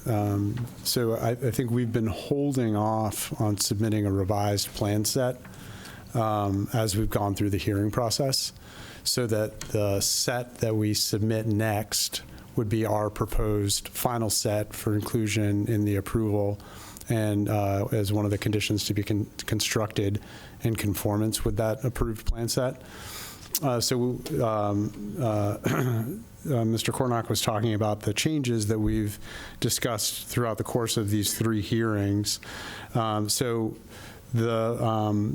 just to clarify, the set that we submitted with the application was our proposed final plan set. That was the set we brought to the Cape Cod Commission and went through the process with them. There are obviously changes that are coming out of this site plan review process.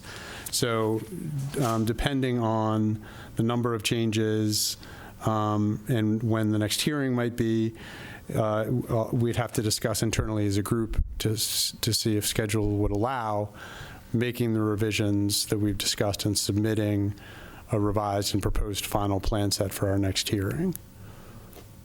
Thank you. Yeah. So to that point, if you're looking for any more revisions, or if you want to have conversations, now would be the time, so that they can plan ahead for filing that new revised plan. You can review it at the next whatever meeting you agree to, and then we can start talking about, perhaps at that meeting, findings and conditions related to that. Unless there's outstanding items that you're still looking to talk about. Well, we have to discuss decommissioning. Okay? Yeah, it's in our guidelines for decommissioning, and I don't think just saying that it's going to be a bonding company is going to decommission. We'd like to have some description or an idea of what decommissioning will look like at some point in the future. And I think if I could just speak to that, if you don't mind. The process that we've followed when we've worked with other municipalities on the same structure, where we donate the property to the town, and I think as part of our application for site plan review to this body, we had asked for the decommissioning agreement to be, and its finalization, and ultimately its approval by the planning board to be a condition to the approval. What we've done, I'll use Sandwich as an example. We worked with town council and town staff on all of the kind of core transaction documents simultaneously. So that's the ground lease, the payment in lieu of taxes agreement, and the decommissioning agreement. And as part of the decommissioning agreement, we will also produce a decommissioning estimate for each one of the 3 projects.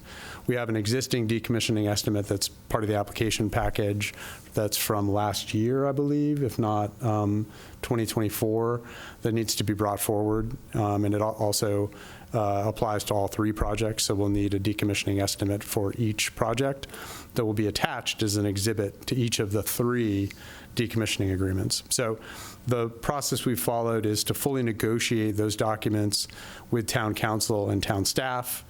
And then when they're finalized from those professionals' perspective, the ground lease and the pilot would go back before the Board of Selectmen for their approval. The decommissioning agreement would come back before you for your review and approval. And as part of that, the decommissioning estimate would be included.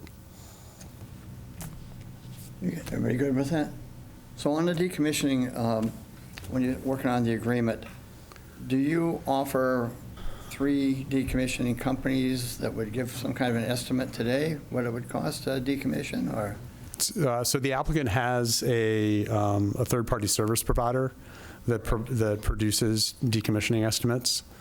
And so the estimates that we will provide to the town for review, there'll be 3, one for each of the 3 projects. And the decommissioning estimate will give a present dollar estimate for removal of the array, if it had to be removed instantly upon installation. And then it will also give estimates over time. And the decommissioning agreement itself will provide that that estimate gets revisited from time to time as circumstances change, as prices change for salvage, as the components of the array system may change, and the bond that gets posted up front will initially be in the amount of the full removal cost in present dollar values, and that bond amount will also get revisited, and if it needs to be increased, it will over the course of the lifetime of the decommissioning agreement, which is coterminous with the life of the array and the ground lease. Okay. Yeah, that's why I wonder if it's going to have some idea what the cost would be and from a professional decommissioning group. Yep. Yeah, that's what they specialize in. And part of when we finish all this up, you're going to have to get a building permit. I had a conversation with the building commissioner about the installation of these panels, the poles. Someone might want to have a conversation with them to share what you're going to do to put them in the ground, because he had a thought of concrete. I know you're not offering concrete, so you might want to have a conversation with him at some point, because he has to issue and approve the building permit at some point. Yeah, I'm just trying to get this done ahead of time for you and us. So what do you want to do for a date? What do you think? Our next meeting is January 27th. That's 2 weeks, so that means in a week you'd have to have everything submitted. I don't know, that's up to you. After that, it is the second Tuesday in February, which I believe is the 10th. Valentine's Day? Is it Valentine's Day? I think it's not this year. I think last year it was. Valentine's Day's a Saturday this year. It's the 10th? Okay, it's the 10th. Raul, is a week too tight a turnaround for a revised plan set? Okay, well, you take the next one. If you need an Yeah, extension, okay. then you can ask for one. I but would we really can- prefer February. You would prefer February? yes. Okay, what are we doing? We have a couple of things to figure out here. They have to agree, but it's up to the applicant to agree, or... First meeting in February. Be the 10th. 2/10. Tuesday, February 10th. That's fine, and I think in particular, if the pleasure of the board is to start at that meeting discussing conditions and findings, because that leaves one more hearing. We would like to get to that point. But we also had like the Coonamessett Pond Association here tonight. They want to have a conversation and get further along with all of these Sure. loose ends.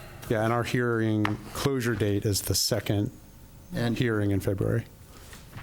Right, current, yeah. Just one point on the Coonamessett Pond Association and the walking trails while I have the podium, and any, potential revisions that might be made to the plan set as a result. The one thing for everyone to keep in mind, and we may know more, it sounds like, from the Coonamessett Pond Association conversations with the Conservation Office before the next hearing, but a significant amount of the proposed new trails that we saw this evening, as you had pointed out, Chairman Drewry, are on town-owned land. So they're outside of the property that the applicant, is subject to the application and would be under our control. And the it would be outside also of the, once we donate the land of the town, it would be outside of the fence line, where the project arrays are actually going to be. So in terms of condition language, we could certainly consider using reasonable efforts, but I don't think we could sign on to an ironclad, this is where the walking trails will go, because it's outside of our control. It's within the third-party control, which is the town, and either the Conservation Commission or other town departments may have reasons why the trails can't go there. So any kind of condition language, our thought would be that it can't be an absolute, given that we can't do it unilaterally.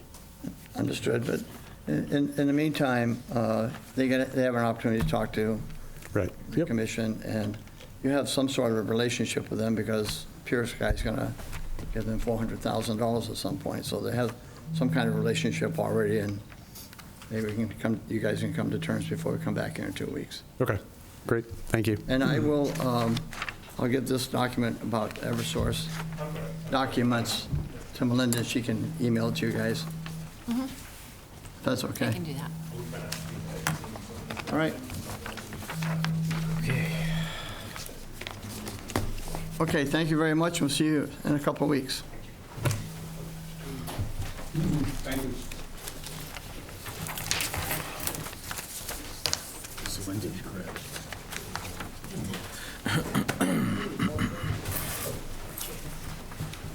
Burgers and fries for all. Yeah, in a couple of weeks. Yeah, right. But it's a Mr. Chairman? Yes, sir. Just to clarify, you continued this applicant to the 10th of February? Is that what we did? Yeah. Of Yes. course, yes. Yeah, you just said a couple of weeks, and I think a lot of hearts dropped out here. February 10th. February 10th, Very yes. good. You're welcome. Here before you know it.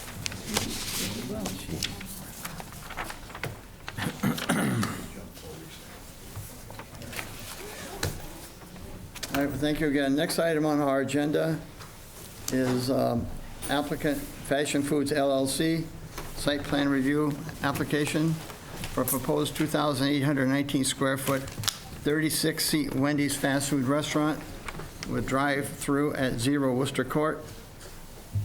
Map 39, 15-048, 001B. And for the applicant,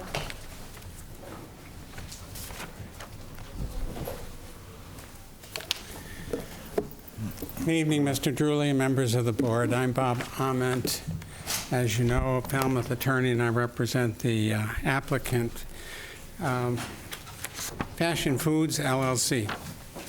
I think what we should do tonight is show you the latest plan that you've received and discuss the changes that have been made on the plan.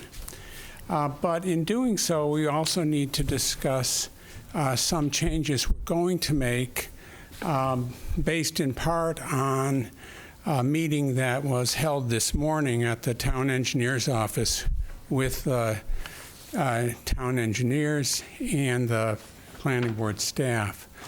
So I'd like to pull up the plan, put it before you, but we also talked about the possibility of staff giving a review of where they think the project's at to begin, and whatever the staff would like to do. If you'd like me to show the plan first, I can do that.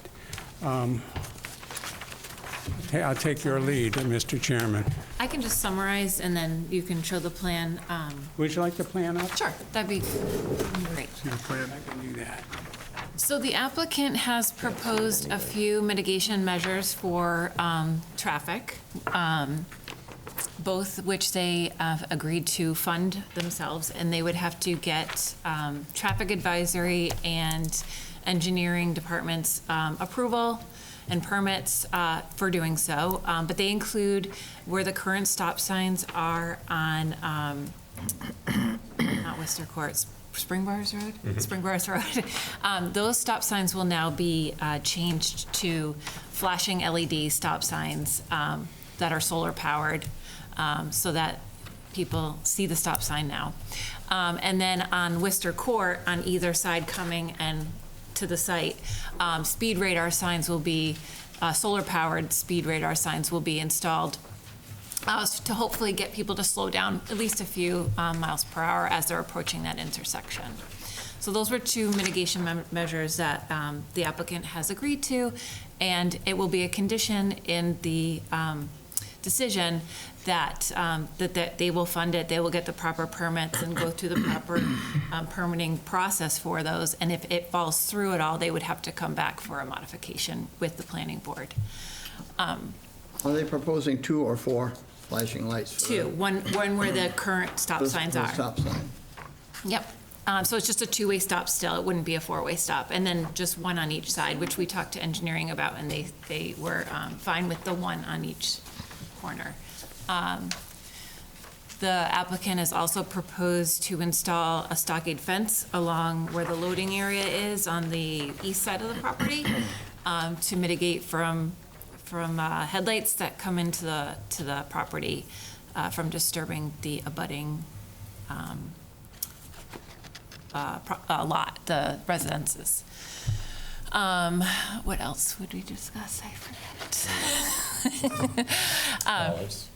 Oh, yes. So on the south side of the property where the parking is within 5 feet of the property line, which is they have requested a special permit for, they have set the parking back, I think it's 3 feet. It's definitely a little bit further than what they had originally proposed.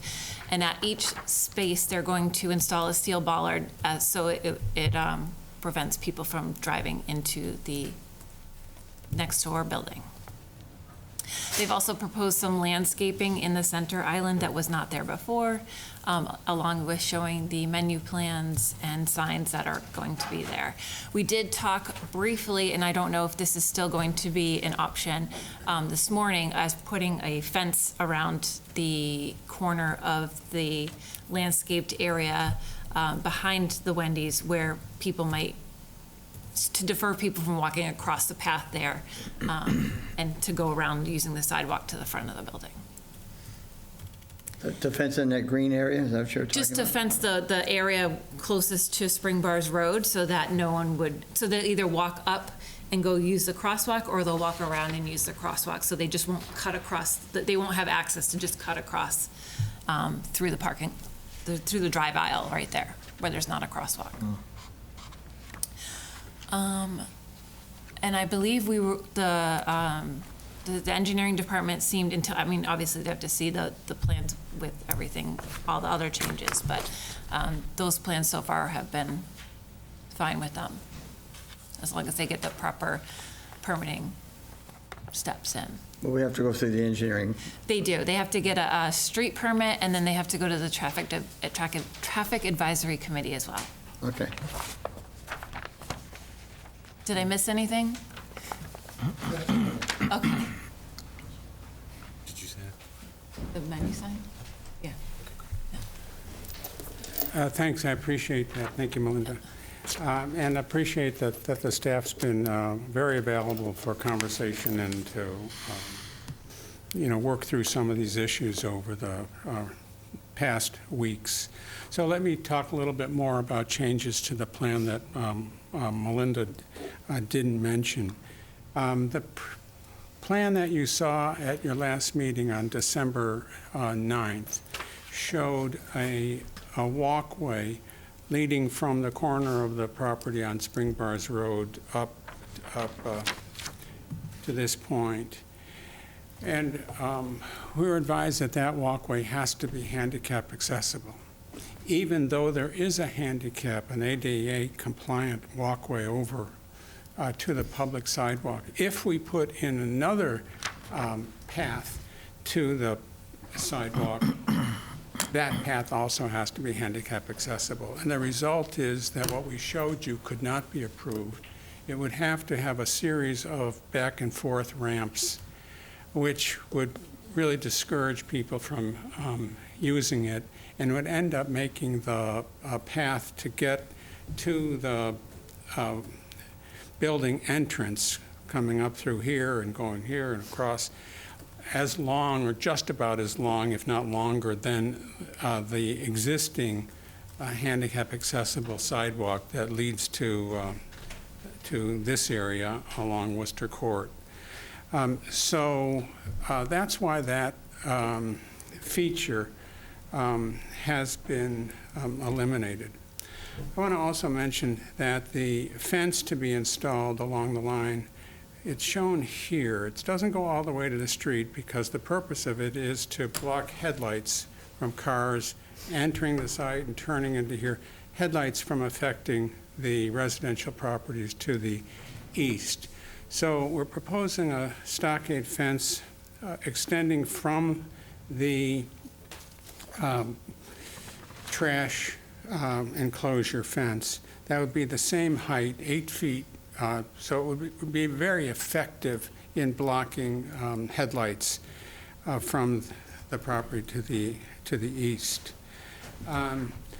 The fencing that Melinda just referred to, we're thinking about doing would extend from this corner of the building across over to here and then along down to about here.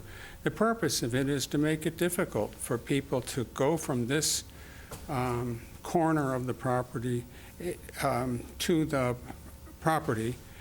building without just staying, they could create their path, but it won't be a path we've created that would have to be handicap accessible. People might walk along here and then cross over. But it makes more sense, again, for people to use the walkway that will be handicap accessible.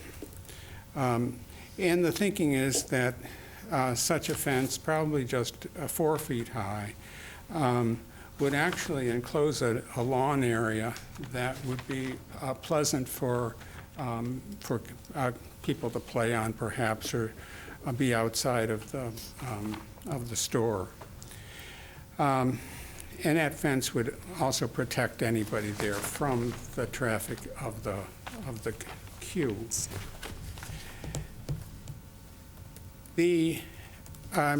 As you know, there's been a traffic study.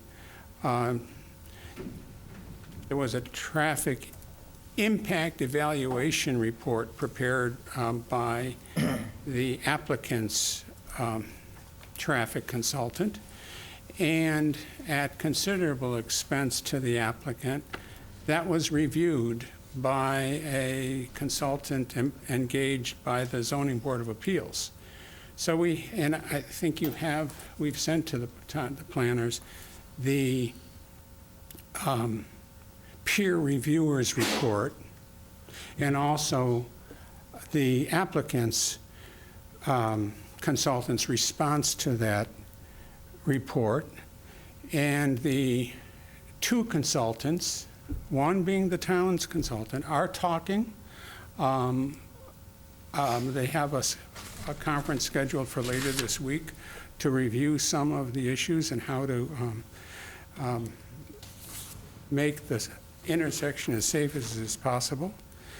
And one of the recommendations, besides the flashing stop signs and the digital radar speed signs, which we've been told by the town's consultant should reduce speeds on Worcester Court by an average of 3 to 5 miles an hour.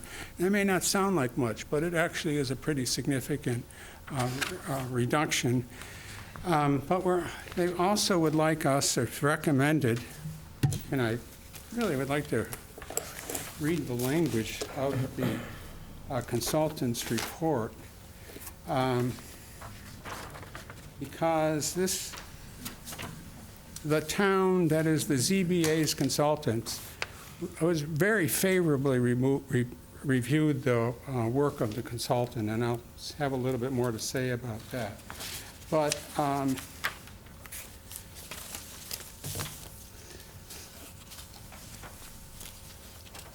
he says specifically, we agree, that is, the town's consultant agrees that the predicted impact of the project on traffic operations will be relatively minor, but they suggest some recommendations.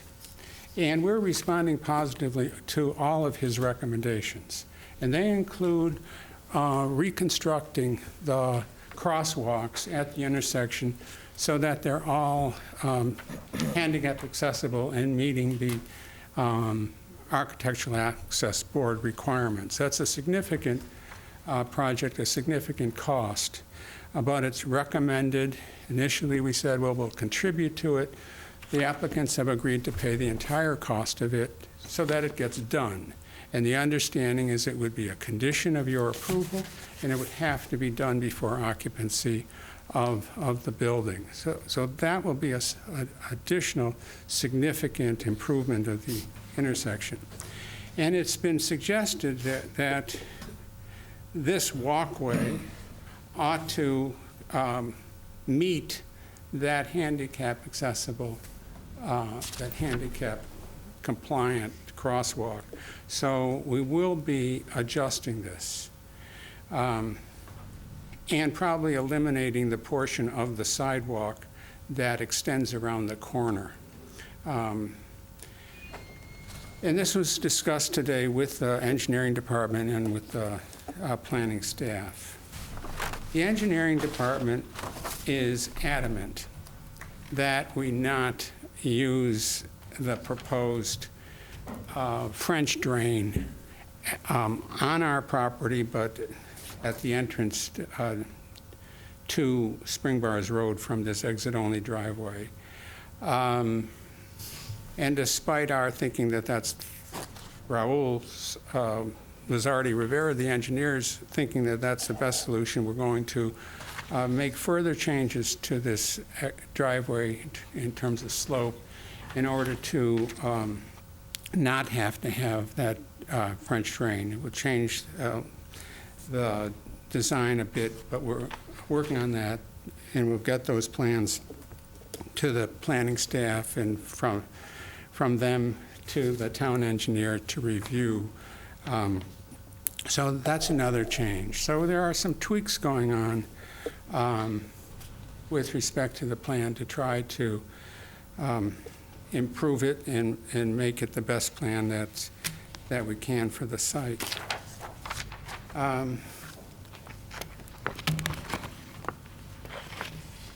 Raul, I don't think I missed anything, but do you think there's anything else about the plan that needs to be addressed? Okay. Thank you. Now, I did want to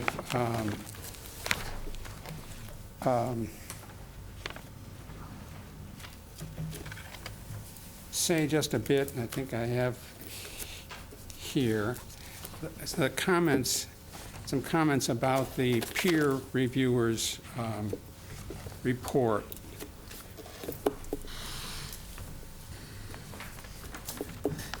On the traffic analysis, and I think I may have sent a copy of this to the board. But the town's consultant says that the plans and the traffic impact evaluation done for the applicant, he says they were prepared in a professional manner and followed acceptable standards of care. He says a couple of times, and I've already told you once where, he says the predicted impact of the project on traffic operations will be relatively minor. The data collection effort was completed properly. We're in agreement with the resulting volumes and the methodology. We agree that the methodology used to complete the traffic operations analysis and the general findings were correct. Overall, the project is predicted to have a measurable but minor impact.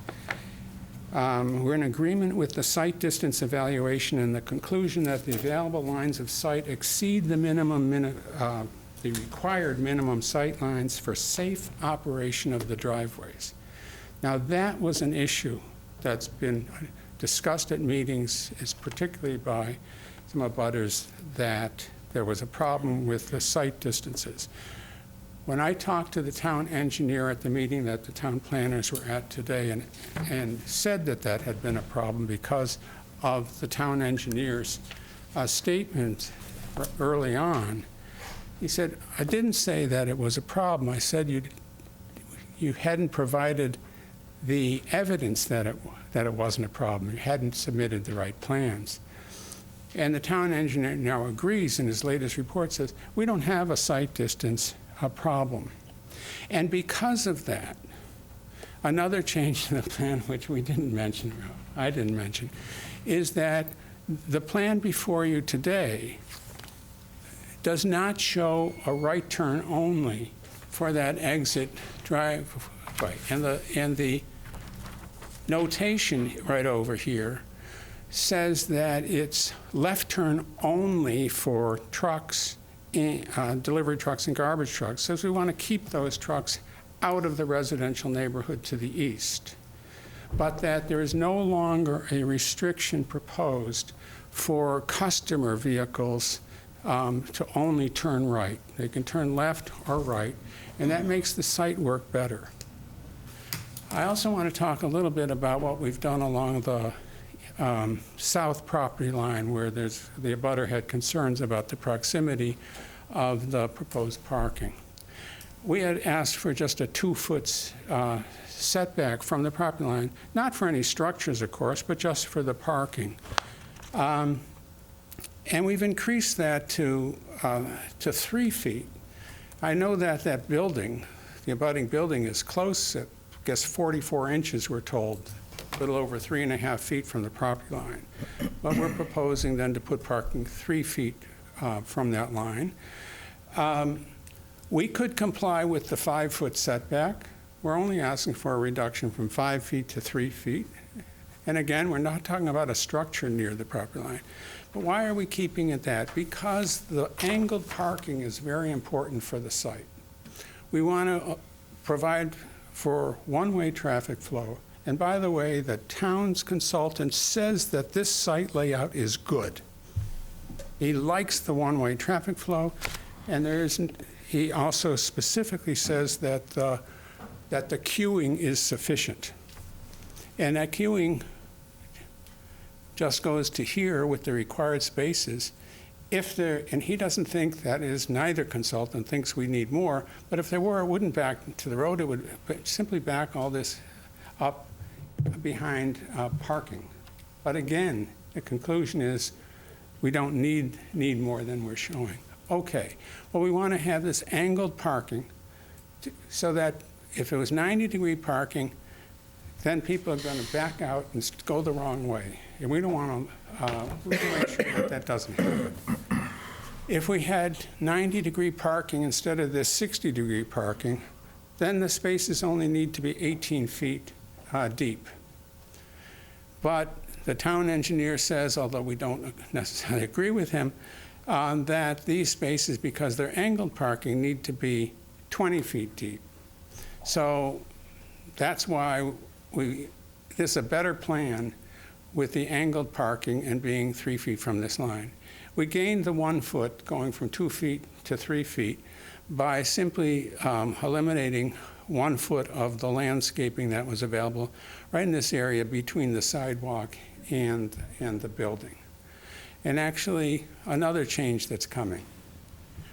This shows a covered patio, basically enclosed, and with the redesign of the building from the first plans you saw, which had a flat roof, an 18-foot high building approximately. As you know, we changed that. I'll show you a picture of it.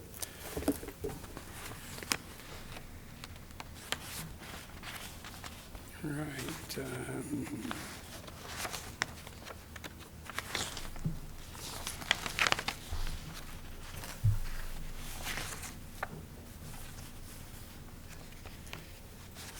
So we're proposing a building that is more Cape style, although I think it was also more South Carolina style or something. But in any way, it has a gabled roof, different materials.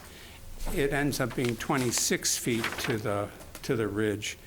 But the architect felt that with this building, to have a flat roof extending across here over the patio was not appropriate.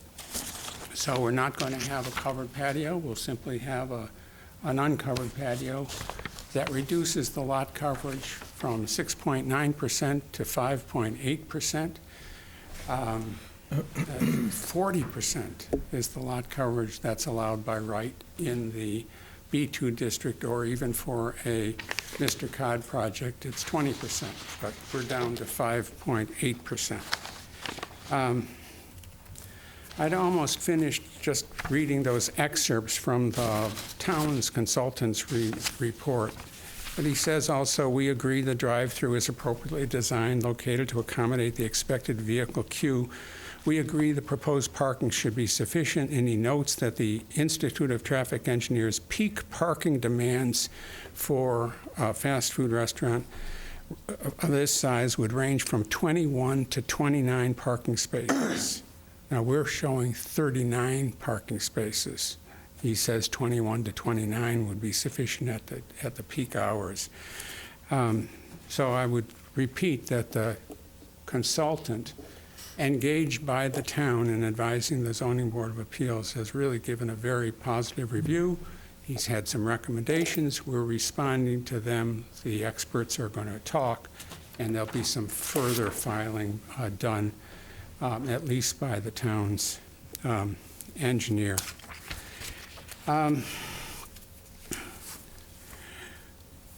Concerns have been raised about odors, about light, about noise. Did we address this at the last meeting? Well, I think you did, and let me just see if there's anything else I feel I should say that I think is new about those things. We will be submitting some more professional information about the odors. We are doing testing to show that the distance to the property line from the order box is such that noise will not be heard at the property line. We've already said that we're agreeable to a condition that it can't be heard off the property. I've mentioned the 8-foot tall stockade fence that will block headlights from shining on the adjacent residential property.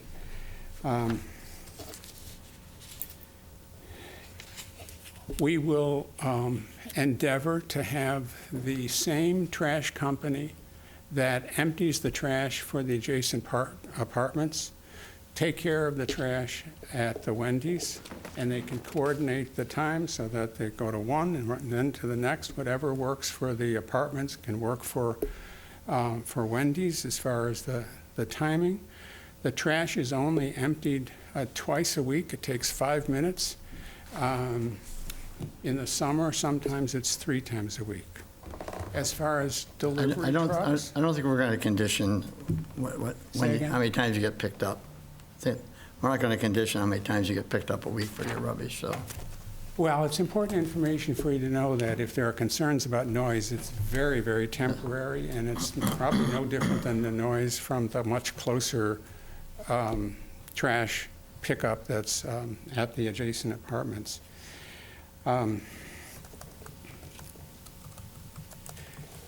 This morning, the traffic engineer for the applicant contacted the police department again.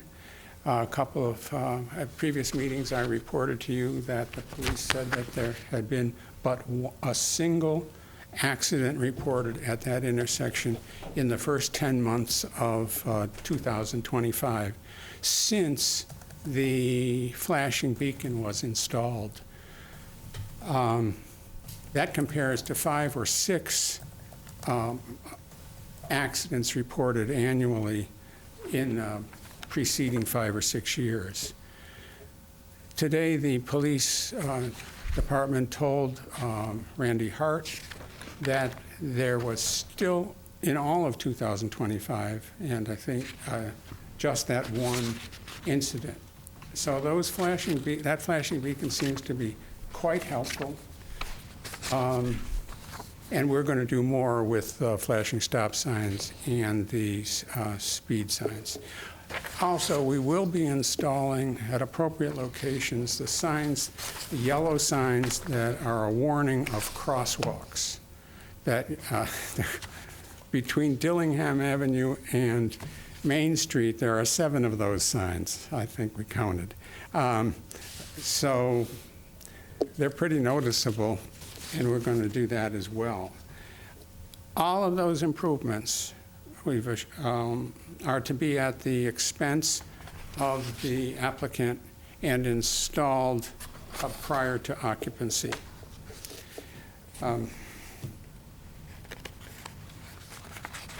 Well, I think that's enough for now. And we'd like the opportunity to respond to any other questions that you have or to things that other people might have to say. We'll have some questions for you, but we want to hear from other people also. Thank you. Thank you. Yes?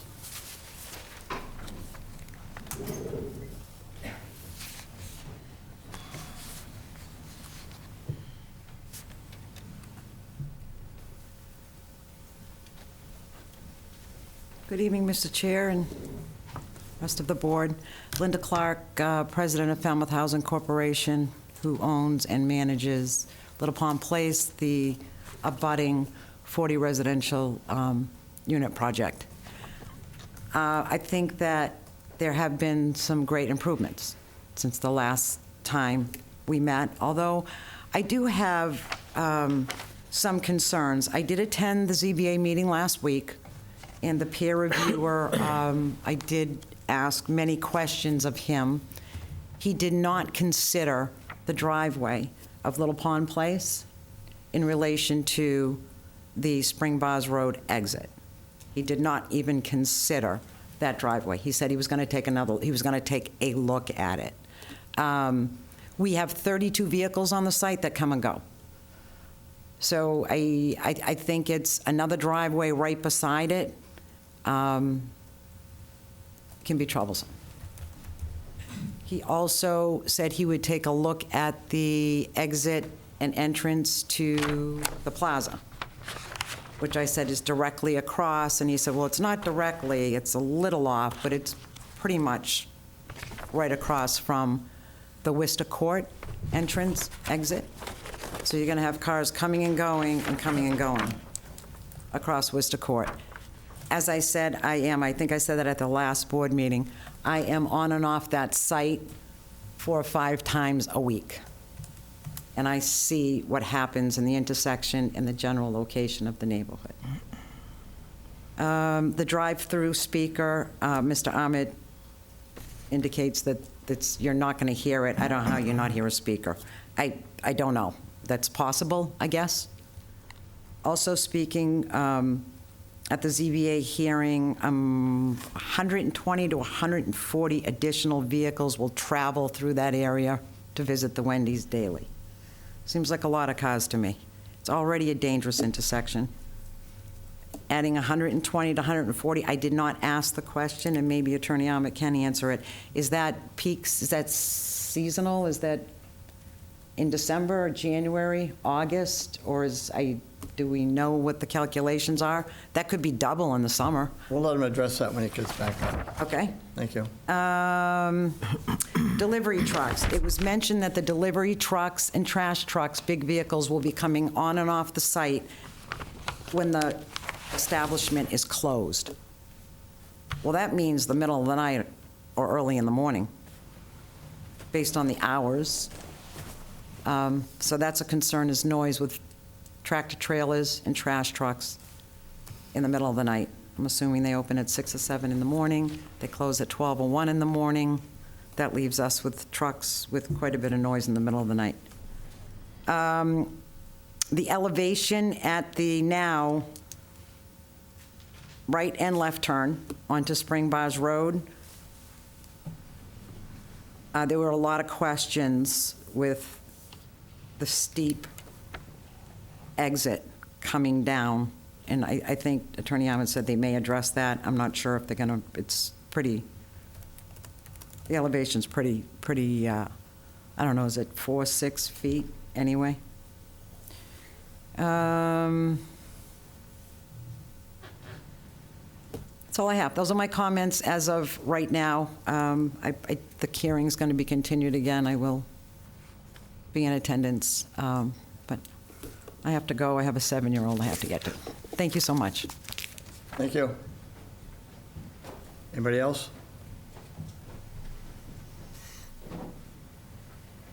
Oh, okay. Go to the board then. Start with you, Tom. For Mr. Ahmed.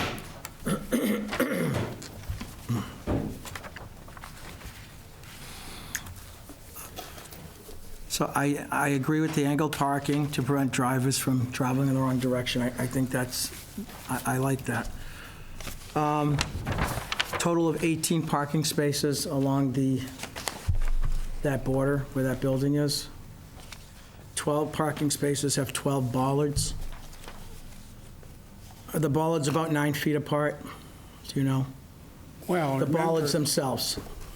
all of the parking spaces that are in front of the building will have a bollard. The other spaces are further to the... No, I know that, but I'm talking about the building itself. There'll be a bollard in the middle of each And how wide are the parking spaces? space. Required 10. 9 feet, 4 inches at the... So is it 9 feet? That's what I thought. I just wanted, before I continue. Raul Lizardi from Cape Cod Engineering. Because of the nature of the angle Yeah. spaces and those bollards being aligned with the edge of the pavement, Yeah. it's roughly 10 feet. 10 feet? Okay, I thought they were 9. Okay. Most cars about, not most cars. I know some cars, I measured a few at my house before I came here. 5.5, 6 feet, 6.5 feet in width. If a driver parks between the lines, the bollards that are 10 feet apart, they work fine. Bollards are centered in the middle of the parking space. Let's talk about the other scenarios when the parking lines are not visible, like snow in the parking lot. Those lines aren't visible. Vision is obscured at night in the rain. We've all seen drivers not park in the parking, between the parking lines. Every day we hear of motor vehicles crashing into homes or commercial buildings. I think safety should always be paramount, especially with the building next door. I'd like to see the addition of extra bollards.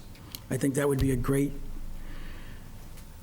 addition, safety addition, between Wendy's and the existing building. I mean, I don't know how I think the owners of that building are here. I don't know how they feel, but I mean, granting a 3-foot waiver with bollards versus having it 5 feet with no bollards might be something that they would be, in agreement with. I think that works, but I would like to see a couple more bollards added. That's it. Thank you. Paul? I have no comments. No comments? Jim? No comment. No comment. Charlotte? I think the bollards are a good idea. That really changes that along that way. And I don't see any reason not to believe the parking consultants to say that this is going to work well. My couple of overall comments. One, I'm among those who believe that having a well-lighted, active commercial enterprise on this particular lot is going to be a major safety feature for that area, because now it's like a vacant place, and now, after this is done, it won't be. It will be lighted, it will be used, it will be active, and people will be more careful. It will just be differently treated. It will have an entirely different character, I think. Other thing, you've changed your building. I looked to, just Googled, Wendy's all over the country, and it would appear that this element, this upright rectangle, is their new standard look. They just put one of those, like a box of chocolates, standing up. Well, okay, they need something that says it's theirs, but I'm wondering why the architect, when they're so, making clearly somewhat of an effort to make this capey, why are they leaving this big box shape? What's the point of all that height right there? What are they gonna keep up there? It's way above, see where the windows are? It's not likely they're going to have living space up there. What's with all that space? They could make a more attractive line there also, and then they would have tracked all the way around. Charlotte, have you seen this design? That actually is a picture, I believe, of what is down Cape. That's not what they're proposing. I think they're proposing this. Might be in Plymouth. Do I have it right? Osama Sahrawi, one of the partners for Wendy's. We have different designs. We have one in Yarmouth, which is Cape style. What's that? Isn't it that one? That's Plymouth. This is Plymouth.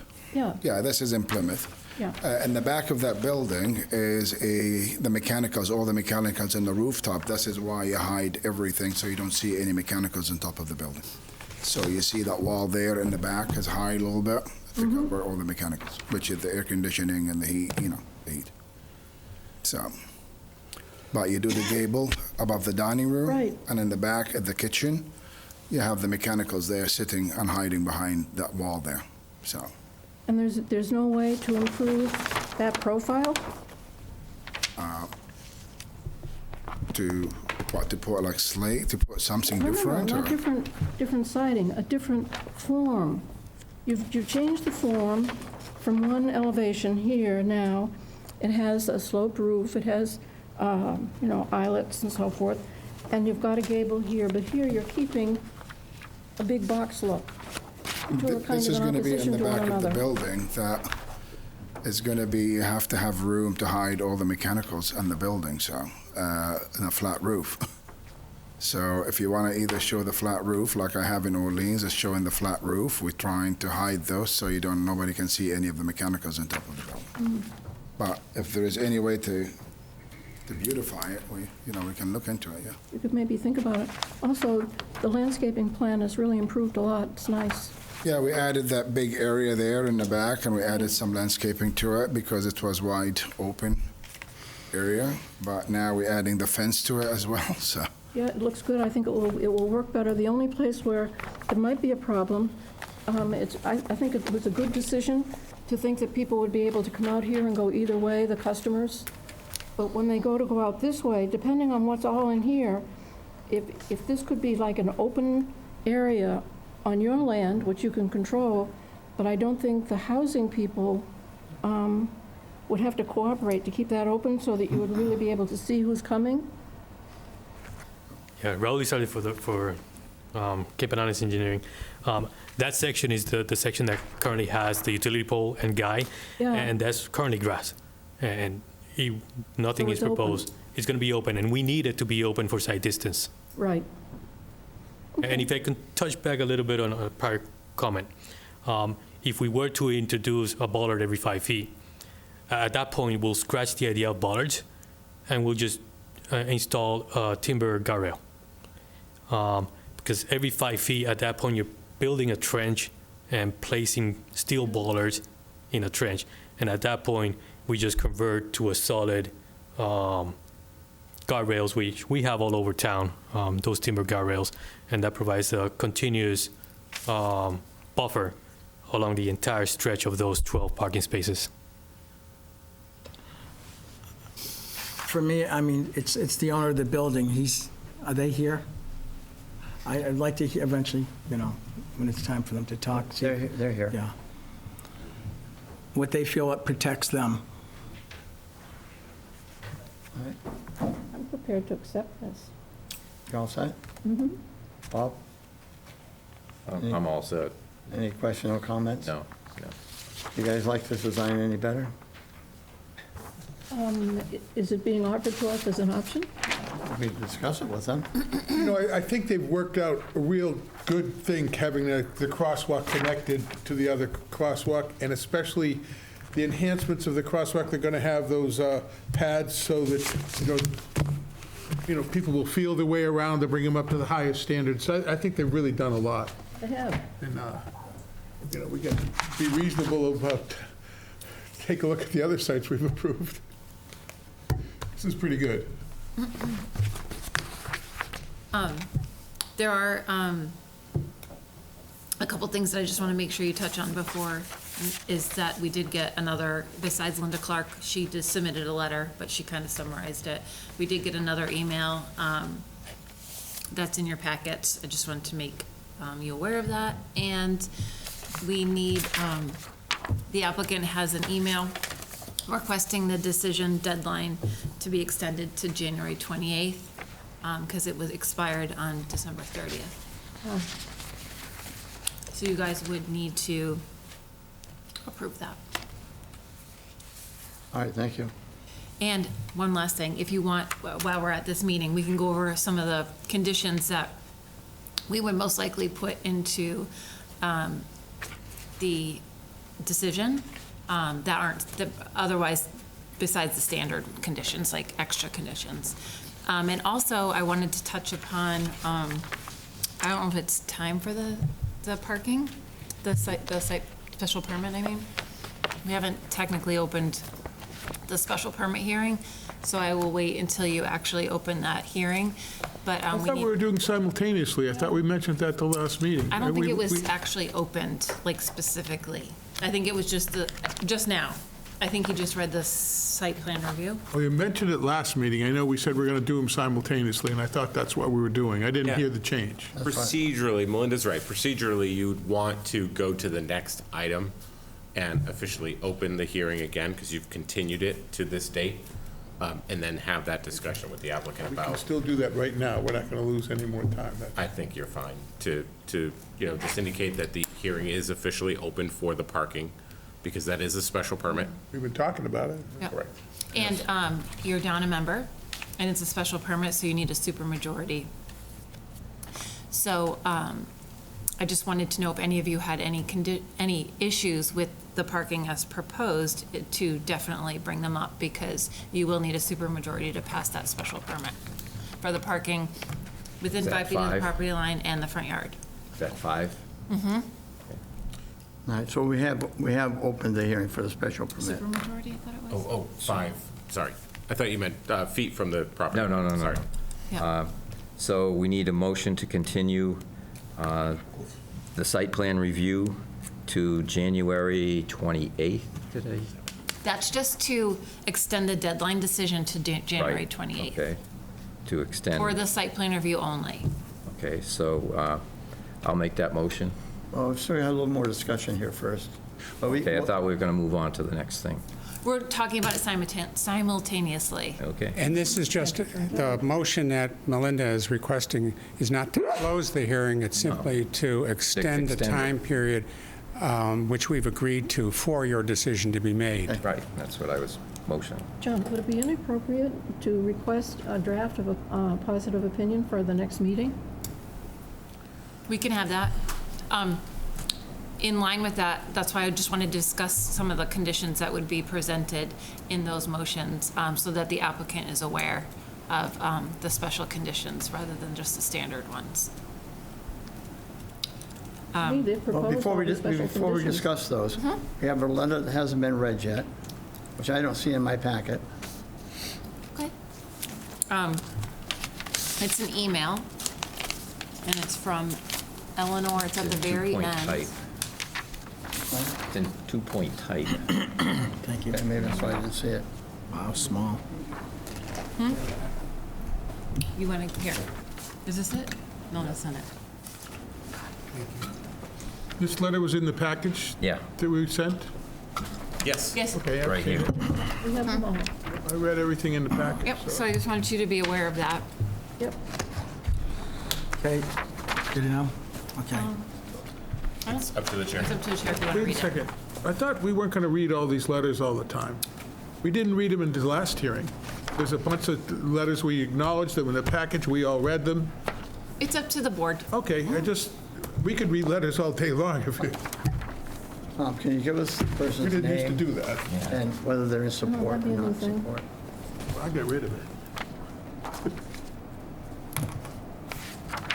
Where are we? I guess we're getting ready to read the letter? No. No. Oh, good. I don't know. Might be on the back page. Is it 9 o'clock? Yes. Hey, Faye.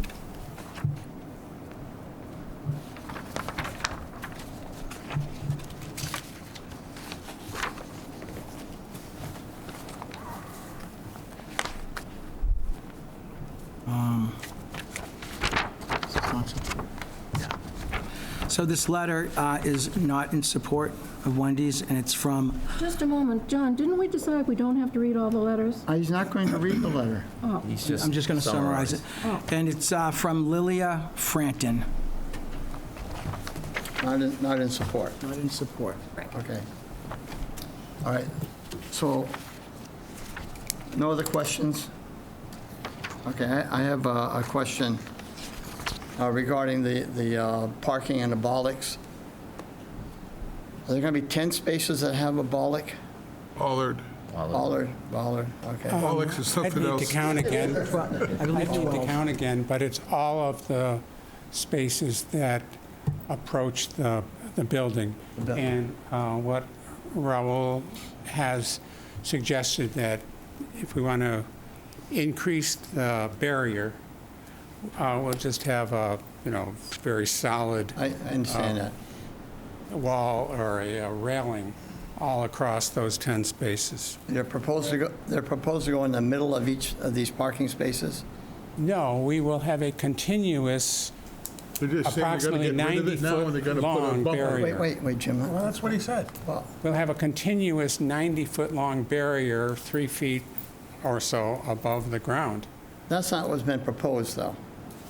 That is a change from what's response to proposed, what and it's in response to I didn't hear Mr. us request Zion's that. concern that there aren't enough bollards. I heard him ask. He said, I'm sorry, I heard. We can make that change. Excuse me. And we're going to be making other changes, as I've mentioned, all improvements, all of which we've described, most of them which have been discussed with the engineering department and the planners. And we'll get that into you in the next week or so. We just made something here. So I have that, a question. I actually disagree with this guardrail bumper around the whole 90 thing. I find it a hard time working around a car, and sometimes when there's ballards there, you got to get out and move around. You can't. If they put the ballard right up there, the car will be. You won't have any room to move around anything. I think you may be overprotecting a building and making it really awkward to use the parking lot. My position is I really think the ballards work well and make it more space for humans and not because around cars. I just don't like the idea of putting in the 90-foot bumper like you see on the highway. I think it's wrong, but that's only my opinion. I still want you to answer my question, please.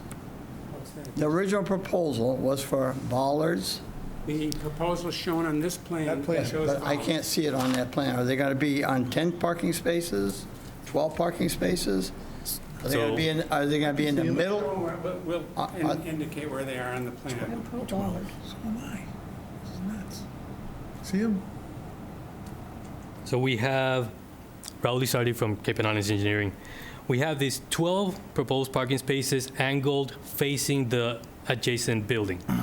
And we have these little circles, bollards are roughly a 6-inch diameter steel pipe, in the middle of each one of these 12 parking spaces.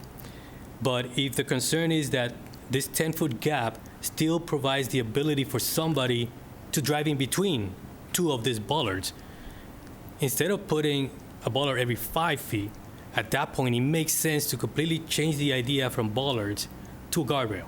Okay. So the guardrail will still be at the same location, 1 foot off of the property line, for this entire length, so it's roughly 120 feet long.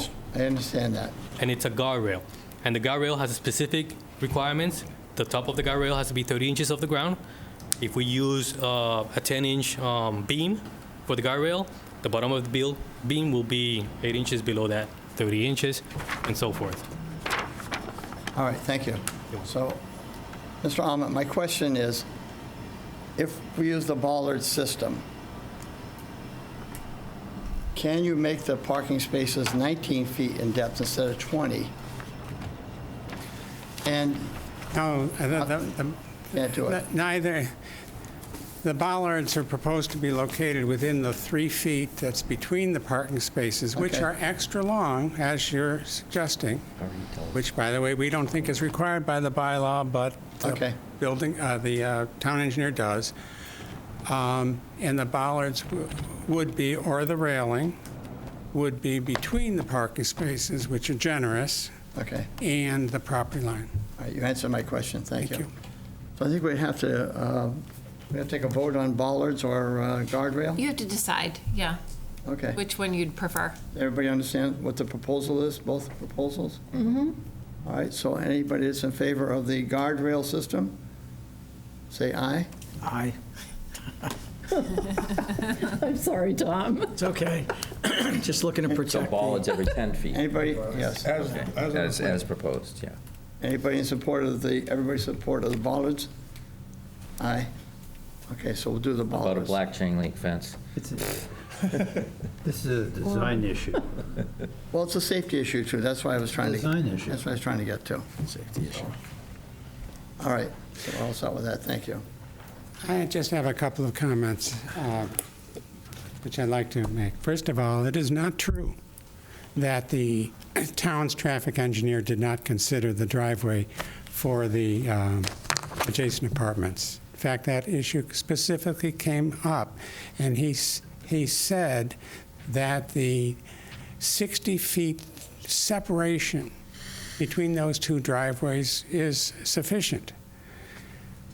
The town zoning bylaw only requires a driveway to be 20 feet away from an intersection. The 60 feet is adequate, and the engineer said so, and says that that is the traffic engineer, that the proposed driveway would operate safely. Any development on this lot is going to involve some amount of traffic. It wouldn't be a bad location for a convenience store, sort of with two streets coming out of residential neighborhoods. That would create, just the convenience store, 3,500 square feet, according to the Institute for Traffic Engineers, 40% more traffic than this restaurant will.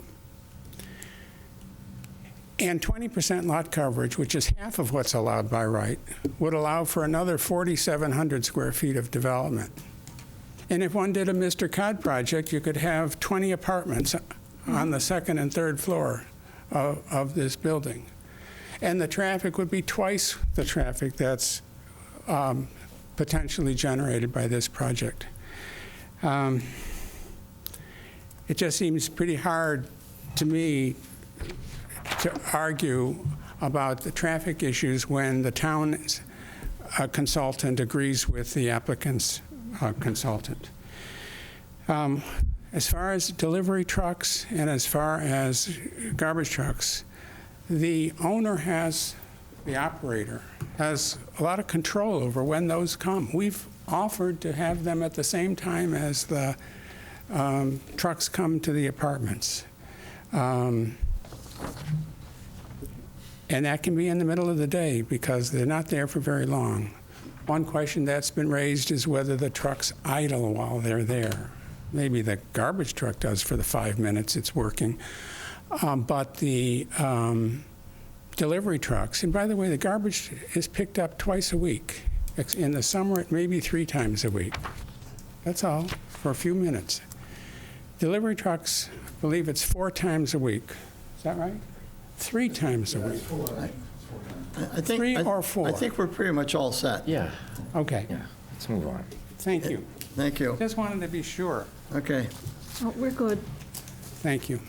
All right, so now we have to have a motion to continue both hearings? Or Do you want me to separately? just go over the couple conditions that are 5 or going to 6 be times, proposed for the site plan review? Wait, didn't we ask for a positive motion to be drafted, and you could add the conditions? So what we're trying to do is we're trying to get the board in the habit of discussing conditions prior to reading the decision so that the applicant is aware of them and not a surprise if there's any special ones at the meeting where you vote. So there's just 2 for the site plan review that are in addition to the standard conditions. Do you want me to go ahead and? Please. Okay. One is the solar-powered flashing stop signs and 2 solar-powered speed feedback signs shall be funded by the applicant and shall require approval from the Traffic Advisory Committee. And then the other one is the applicant shall obtain a street permit from the Department of Public Works Engineering Division, along with the permission from the Traffic Advisory Committee for installation of the solar-powered flashing stop sign and solar-powered speed feedback signs, which are to be installed by a private contractor. If the installation is not approved or not funded, the applicant must return to the planning board to request a modification to this approval. So that's it for those 2. All right, thank Are you. there any other additional ones besides the standard ones that you want to include? Not at this time, but we might next week anyway. Okay.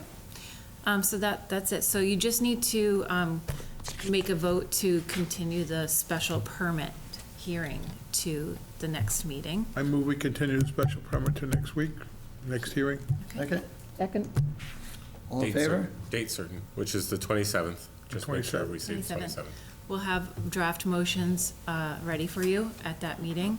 And we vote to extend the deadline decision for the site plan review? Yes. We already did that? I don't think you No, actually. we did. did. I made the motion on the motion. floor. The motion was on the floor, but we, Okay, Didn't get a second. it wasn't. Second it. All in favor? Aye. Aye. okay. Great. You're right, you got your that. Thank you. Put my hand up and I sit down. Then you're not the chair. Sign language. That's because it's... It is.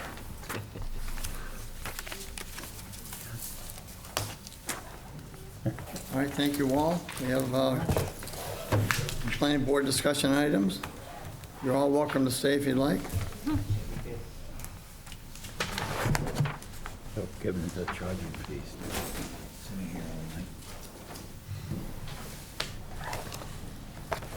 All right, this next one is for Cape Cod Commission's vote led to Liberty Green fiasco. Mr. Eric Turkinson's Falmouth Enterprise column. Jim, do you want to lead off on this? You sent the letter to, did everyone read the letter in the Enterprise? We had the letter. We have the letter, okay. So anyways, when I saw that letter, I wrote Eric Turkington just to tell him I had a slightly different view of the history because Bob and I were here on the board. So I have some firsthand, I don't think anyone else was. Pat, just. But Pat's not here tonight, or I would have mentioned it, because Pat definitely would have, because she would have felt.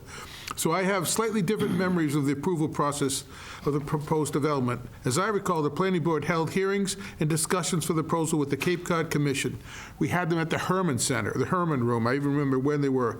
Ultimately, we recommended approving the project under the BR's business redevelopment zoning, believe that it was in the best interest of this town, despite some of the Lantern Lane residents. The Cape Cod Commission agreed, and the issue had a positive recommendation. However, the Select Board subsequently contacted the Commission and managed to have the recommendation reversed. In my view, the Select Board made a political decision effectively to overrule the Planning Board despite being advised of the risk, of the 40B risk of having a monstrosity on the site. And I know that both Pat, myself, and Bob, we were really worried that this was going to happen, but we were pretty much shut up. This is what you're going to do. And I want to remind everybody, it was Doug Jones, Sue Moran, Sam Patterson, Doug Brown, all voted 4 votes. Mary Pat Flynn recused herself because she was on the Cape Cod Commission and thought she didn't want to get involved in it. I think it's the worst decision this town's ever made, and every time I drive by it, I almost want to throw up. And it's never going to go away, and I'm mad as hell, Nick. I'm done. Anyways, I think we made a bad decision, and it was made on political, because I always made the decision, they did it for the neighbors. Yes, they protected the neighbors, but it was our main streets, the whole town. It wasn't just the 4 or 5 people that lived on Lantern Lane that wanted to stop that. They used to keep puddles on the road so you couldn't drive down Lantern Lane. And it was just nonsensical, but we did it as a town, and it's over. Well, and the impact, too, is we looked at it when we were writing the local comprehensive plan as redeveloping that end of Main Street, and having a hotel at that location would anchor that section of Main Street, would help all the little businesses along, maybe even create some more. And since that building has gone up, that dream has kind of died, that it's just not really going to happen now. So it's something to look for in the future when you have to weigh out the neighbors' concerns with the benefit of the town. And in this case, it was a few neighbors who protested because they still wanted to drive through it, and the hotel was going to accommodate that. And subsequently, 2 of the abutting neighbors sold their property to Liberty Green, so it's into the neighborhood as it is. And you know, those of us on this board have to look beyond what's right in front of you, and a lot of people do not. The bike path is another one of those, but that's another date. But we have to look towards the future, and you have to take that into consideration. What's more important, the town and the benefit to the town, or maybe a little inconvenience to some people who may abut it? And it's a balancing act, and that was a situation where we felt the town was going to benefit much greater, and actually the neighborhood would have benefited much greater from having the hotel there, where they would have still had access to Main Street, and it wouldn't have the traffic and the noise and everything else that's going to go along with an apartment building. And also the shadow. I mean, you got a 56-foot building there, right up against other properties. Setbacks. We would have had 35-foot restriction. Existing zoning was 35 feet. We were trying to work with that. Existing setbacks were 20 and 5, or 20 and 10. We were all doing that, and we got a 5 and a 55. So I guess this is more of a tale of warning for those of us on this board who weren't here for that. So, if I understood it correctly, the subcommittee for the Cape Cod Commission voted to support the hotel. Yes, we had a positive vote. And before it went to the neighbors heard about it, they went to the selectmen and made them override it. They didn't even tell us. We found it was done behind our back and squashed. They didn't override. They wrote a letter, you say? They wrote a letter. To the Cape Cod Commission. And the Cape reversed. And when the full board voted, they voted not to support the hotel. Correct. All right, I just want to make sure we understand But we had a positive... the timeline. Anyways, yes, that's what happened. And I agree with what Bob says. We have to be forward-looking. We are the planning board. Mm-hmm. Yeah. We're not the board of, oh, no, what happened? Yeah. Yes, but in that instance, we were the subordinate board. Yeah. It wasn't a decision we made. The decision was taken out of our hands. That's really the question I have. Does the select board override us if everything we do, they have the right to do that? Because they did it. Well, they have a right to their opinion, and I mean, the other. This isn't an opinion thing. They This is didn't an come to our authority thing, meeting. and They have more did it authority. behind our back. I understand, but they wrote a letter to the Cape Cod Commission. The Cape Cod Commission could have ignored it. They could have voted like the subcommittee asked. You know, they're not, But John's question is one about authority. And in fact, the select board apparently does have that authority. write a letter. Isn't that correct, Mr. Cornock? Yes, it is. Yes, I thought so. You don't have the right to override the Cape Cod Commission. I really just didn't hear her. Okay. All right. Okay, so, We good with that? I had to bring it out. I've been No, no. sick every time I go by the building. I've been waiting for, 10 years to... yeah. And when you look at some of the rents, Yeah. I wouldn't qualify for any of the affordable units, and I couldn't afford one of the market rate ones. I couldn't. It would be over 50% of my net Well, income. we're going to hear the same comments in the future from people who don't like the solar array. So, Yeah, yeah, but it hasn't been built yet, so yeah, can't be too upset about it. yeah. All right, next on our agenda is Planning Department report. So we have a couple things. The select board voted to add an article to the April town meeting to accept the seasonal communities designation. So that will be at April town meeting for everyone, town meeting members.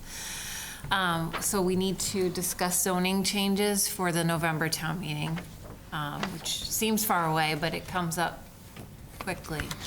Do you have any specific that you want to? I covered this a little bit with you folks the last meeting. We've got some small housekeeping items, but one of the items that we do need to consider, especially if town meeting approves the seasonal communities designation, is the idea of allowing tiny homes by right. I thought you were making a joke when you did small houses. Yeah, no. And importantly, another component of that seasonal communities designation is the ability to develop undersized lots. So we'll get into some of the requirements for seasonal communities probably in the next few meetings as a lead up to April, just to be prepared afterward. Because if town meeting approves the designation, you or the town is required to pass zoning amendments to allow these things with a certain period of time. So we want to make sure that we're working ahead of that. But sorry, go ahead. Go ahead. I was just going to say, the only other zoning amendment that we'd really like to bring forward in November is a complete rewrite of the floodplain overlay district. So there's a lot of changes proposed for that in consultation with the county helping us out. So what you said, I didn't realize this, so that the town meeting could say, no, we don't want to be a seasonal community. They have the option to do that. Correct. But the way I read the bylaw, if they say yes, it says we shall use the smaller lots, and we shall, there's no may. If they say we have to do it, we have to do it. Correct. It's not an option. And if you don't, the community can essentially lose the designation. Okay. As a seasonal So community. that's really the main call, right there. Is there a definition of tiny homes? Because I've seen all different types. I mean. They're but on wheels, right? They're on.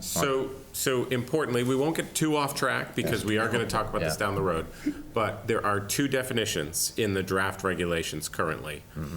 One is for a tiny home, which is essentially just a structure that's affixed to the ground that's just 400 square feet or less. Yeah. And then there's a mobile tiny home, one that would be on a trailer. So there are There's two two different ones, types. okay. Yeah. Yeah. And both would become by right? Not sure yet. So we're waiting So that for would be the like final. approving trailers. Trailer park, yeah. Yeah, we're waiting for the final regulations because that's an important question. When a community accepts a tiny home and allows it by right, do they have to allow both or just one? Right. So we just don't know yet. When do you think you'll receive those regulations? They were supposed to be publicized by the end of December, so any day. We check every day to see if If we those. don't have them in time, does it go to the November town meeting instead of April? Well, we don't have anything ready for April. Yeah, so the April town meeting is just whether or not we're going to accept seasonal communities, and then we have a time frame after that where we have to adopt the zoning I bylaws. guess the point I'm trying to say is, at April town meeting, there's going to be a lot of questions like we just had right here. Yep. And it would be nice to have some forward thinking before we even get there. It would be nice, so hopefully they are out by then. We will be prepared to So speak as at quickly it. as you receive them, we should start discussing Yep. them. Yep. Okay? You can take the next. Anything else there? So, an important announcement for the planning department. We are, as we've talked about before, we are gearing up to move our offices from their current location over next to the Zoning Board of Appeals. So likely, if all things go well, we may be in those new office spaces come next week. Wow. Yeah, so we're very excited about it, some of us. And we've got a lot of packing and moving to do. But that will create, as I talked about before, it'll create 2 public service windows on the second floor, one for planning board and one for the zoning board of appeals, so that we can provide a regulatory area for the public. Where is the tech people getting moved down? No, they stay right in, the IT department stays right where they are. A few folks who are staff inside the area where ZBA is, they're gonna be moving into our area. We're just swapping spaces.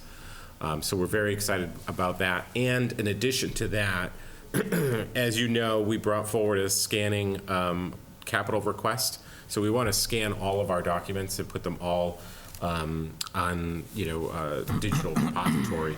So we're looking forward to doing that as well. We're going to be boxing up a lot of our files and getting them out the door to be digitally scanned and help us out with responding to inquiries, because there's a lot of paper in the planning office. We're trying to reduce that as much as we can. On a scanning issue, is there any, how if we wanted to have the fire department do the same thing on documents for scanning? Right now, if you want to have to do research for the fire department, nothing's online. You gotta go down, you gotta look for the file one at a time and page through it. It's archaic. Okay. Every other department has scanning. I will reach out to them, because I'm actually working on a grant proposal right now to get us some funds so that we can do some more scanning townwide. Particularly it relates to doing a 21E. If you want to take a look at history and see if there's ever been a fire or a spill of a piece of property, there's no way to do it online. Okay. You have to do it in a file that you have to ask, and people could take that letter out of the file and it could disappear. I think having them online is a much secure way to do it. Anyways, while you're doing all that work, I just added to it. Sure, thank you. You're welcome. Committee reports. We're on planning department reports. We're all set? Yep. Okay. Committee reports? The short-term rental group went to the meeting with the select board. The select board was going to review it. I would say it was a pretty cursory review, and made a decision that they were going to think about forwarding it to the April town meeting. If you want a copy of it, I can give this copy to, probably you already have it, Jed, and you can pick up a copy of it. I was thinking if it weren't so late, I would tell you what's in it, but I'd take that back because it's really late. Wasn't that in our package? No. Where did I see that? Just, It was in the select board's agenda packet. okay. Yeah, wasn't it in the paper, too? Thank you. Thank you. No, it hasn't been in the paper. I thought I read You guys have any committee reports? Just, now on the EDIC, and we're working hard on bringing a development for around the station. Should be coming soon. Jed will be doing it. Okay. A couple of weeks ago, there was a proposal that they were going to have a welcome center right outside there. Before that, it was housing. Are they back to housing? They had a big display in the station showing a welcome center, people coming in the bike path and being able to celebrate whatever they're going to celebrate. Are they back to housing again? I never saw the Welcome Center. The housing's been something that's been talked about for 10 years. Well, I know that. But the last I'd seen was a big architectural display showing a welcome center in the area right in front of the station where the existing tracks were. Oh, yeah. That's been delayed. They were going to get money from Eversource about, they were putting some ductwork under the land, and they were going to get funding from Eversource because they were taking some of our land. They chose their design, and they're not coming on their property and not giving us the money anymore, so that whole plan is dead. It was going to be funded by Eversource, and it's now So they're back to housing. No, the housing's on the other side of the building. Yeah, but there were several options for housing. There was an option right north of the station. There was an option down I'm not below, going to go and there was... into, I've been asked not to bring it up specifically, let Jed do it. There's a proposal coming for housing, I'm going to let him handle it. Okay. I mean, I've seen it, but it's, It's too far off the agenda. I would yeah, recommend, it's outside our, Yeah. All right, Cape Cod Commission. Oh, wait a minute, I'm not finished. Well, you didn't get there yet. We're going down the line. I'm next. Okay, go ahead. Cape Cod Change your Commission. subject. We're having a hearing this week Man. on a cell tower in Mashpee, 130 feet tall. Wow. So that's it. Paul, you any, Yeah, several weeks ago, we talked about the Water Quality Management Committee and an option that had come up from the state about phones will work. providing an override of taxes to pay for water and sewer projects. It was a project that was proposed, implemented by several communities and so forth, and I gave you a lot of information on what this it. letter is? The latest is the Water Quality Management Committee has discussed this in detail about the fairness of it. Is it fair to charge somebody who had to put in, for example, a nitrification system and then have to pay an override and do all kinds of things like that? So they agreed to write this letter to the Select Board suggesting that a subcommittee be set up with the Finance, Select Board, Board of Health, and others to look at a fair and simple financing plan. They do not mention that particular override on taxes. So they've kicked it to the Select Board, basically, and I want you to read this because it's a little bit different than all the information I gave you a couple of weeks ago. Good. Thank you.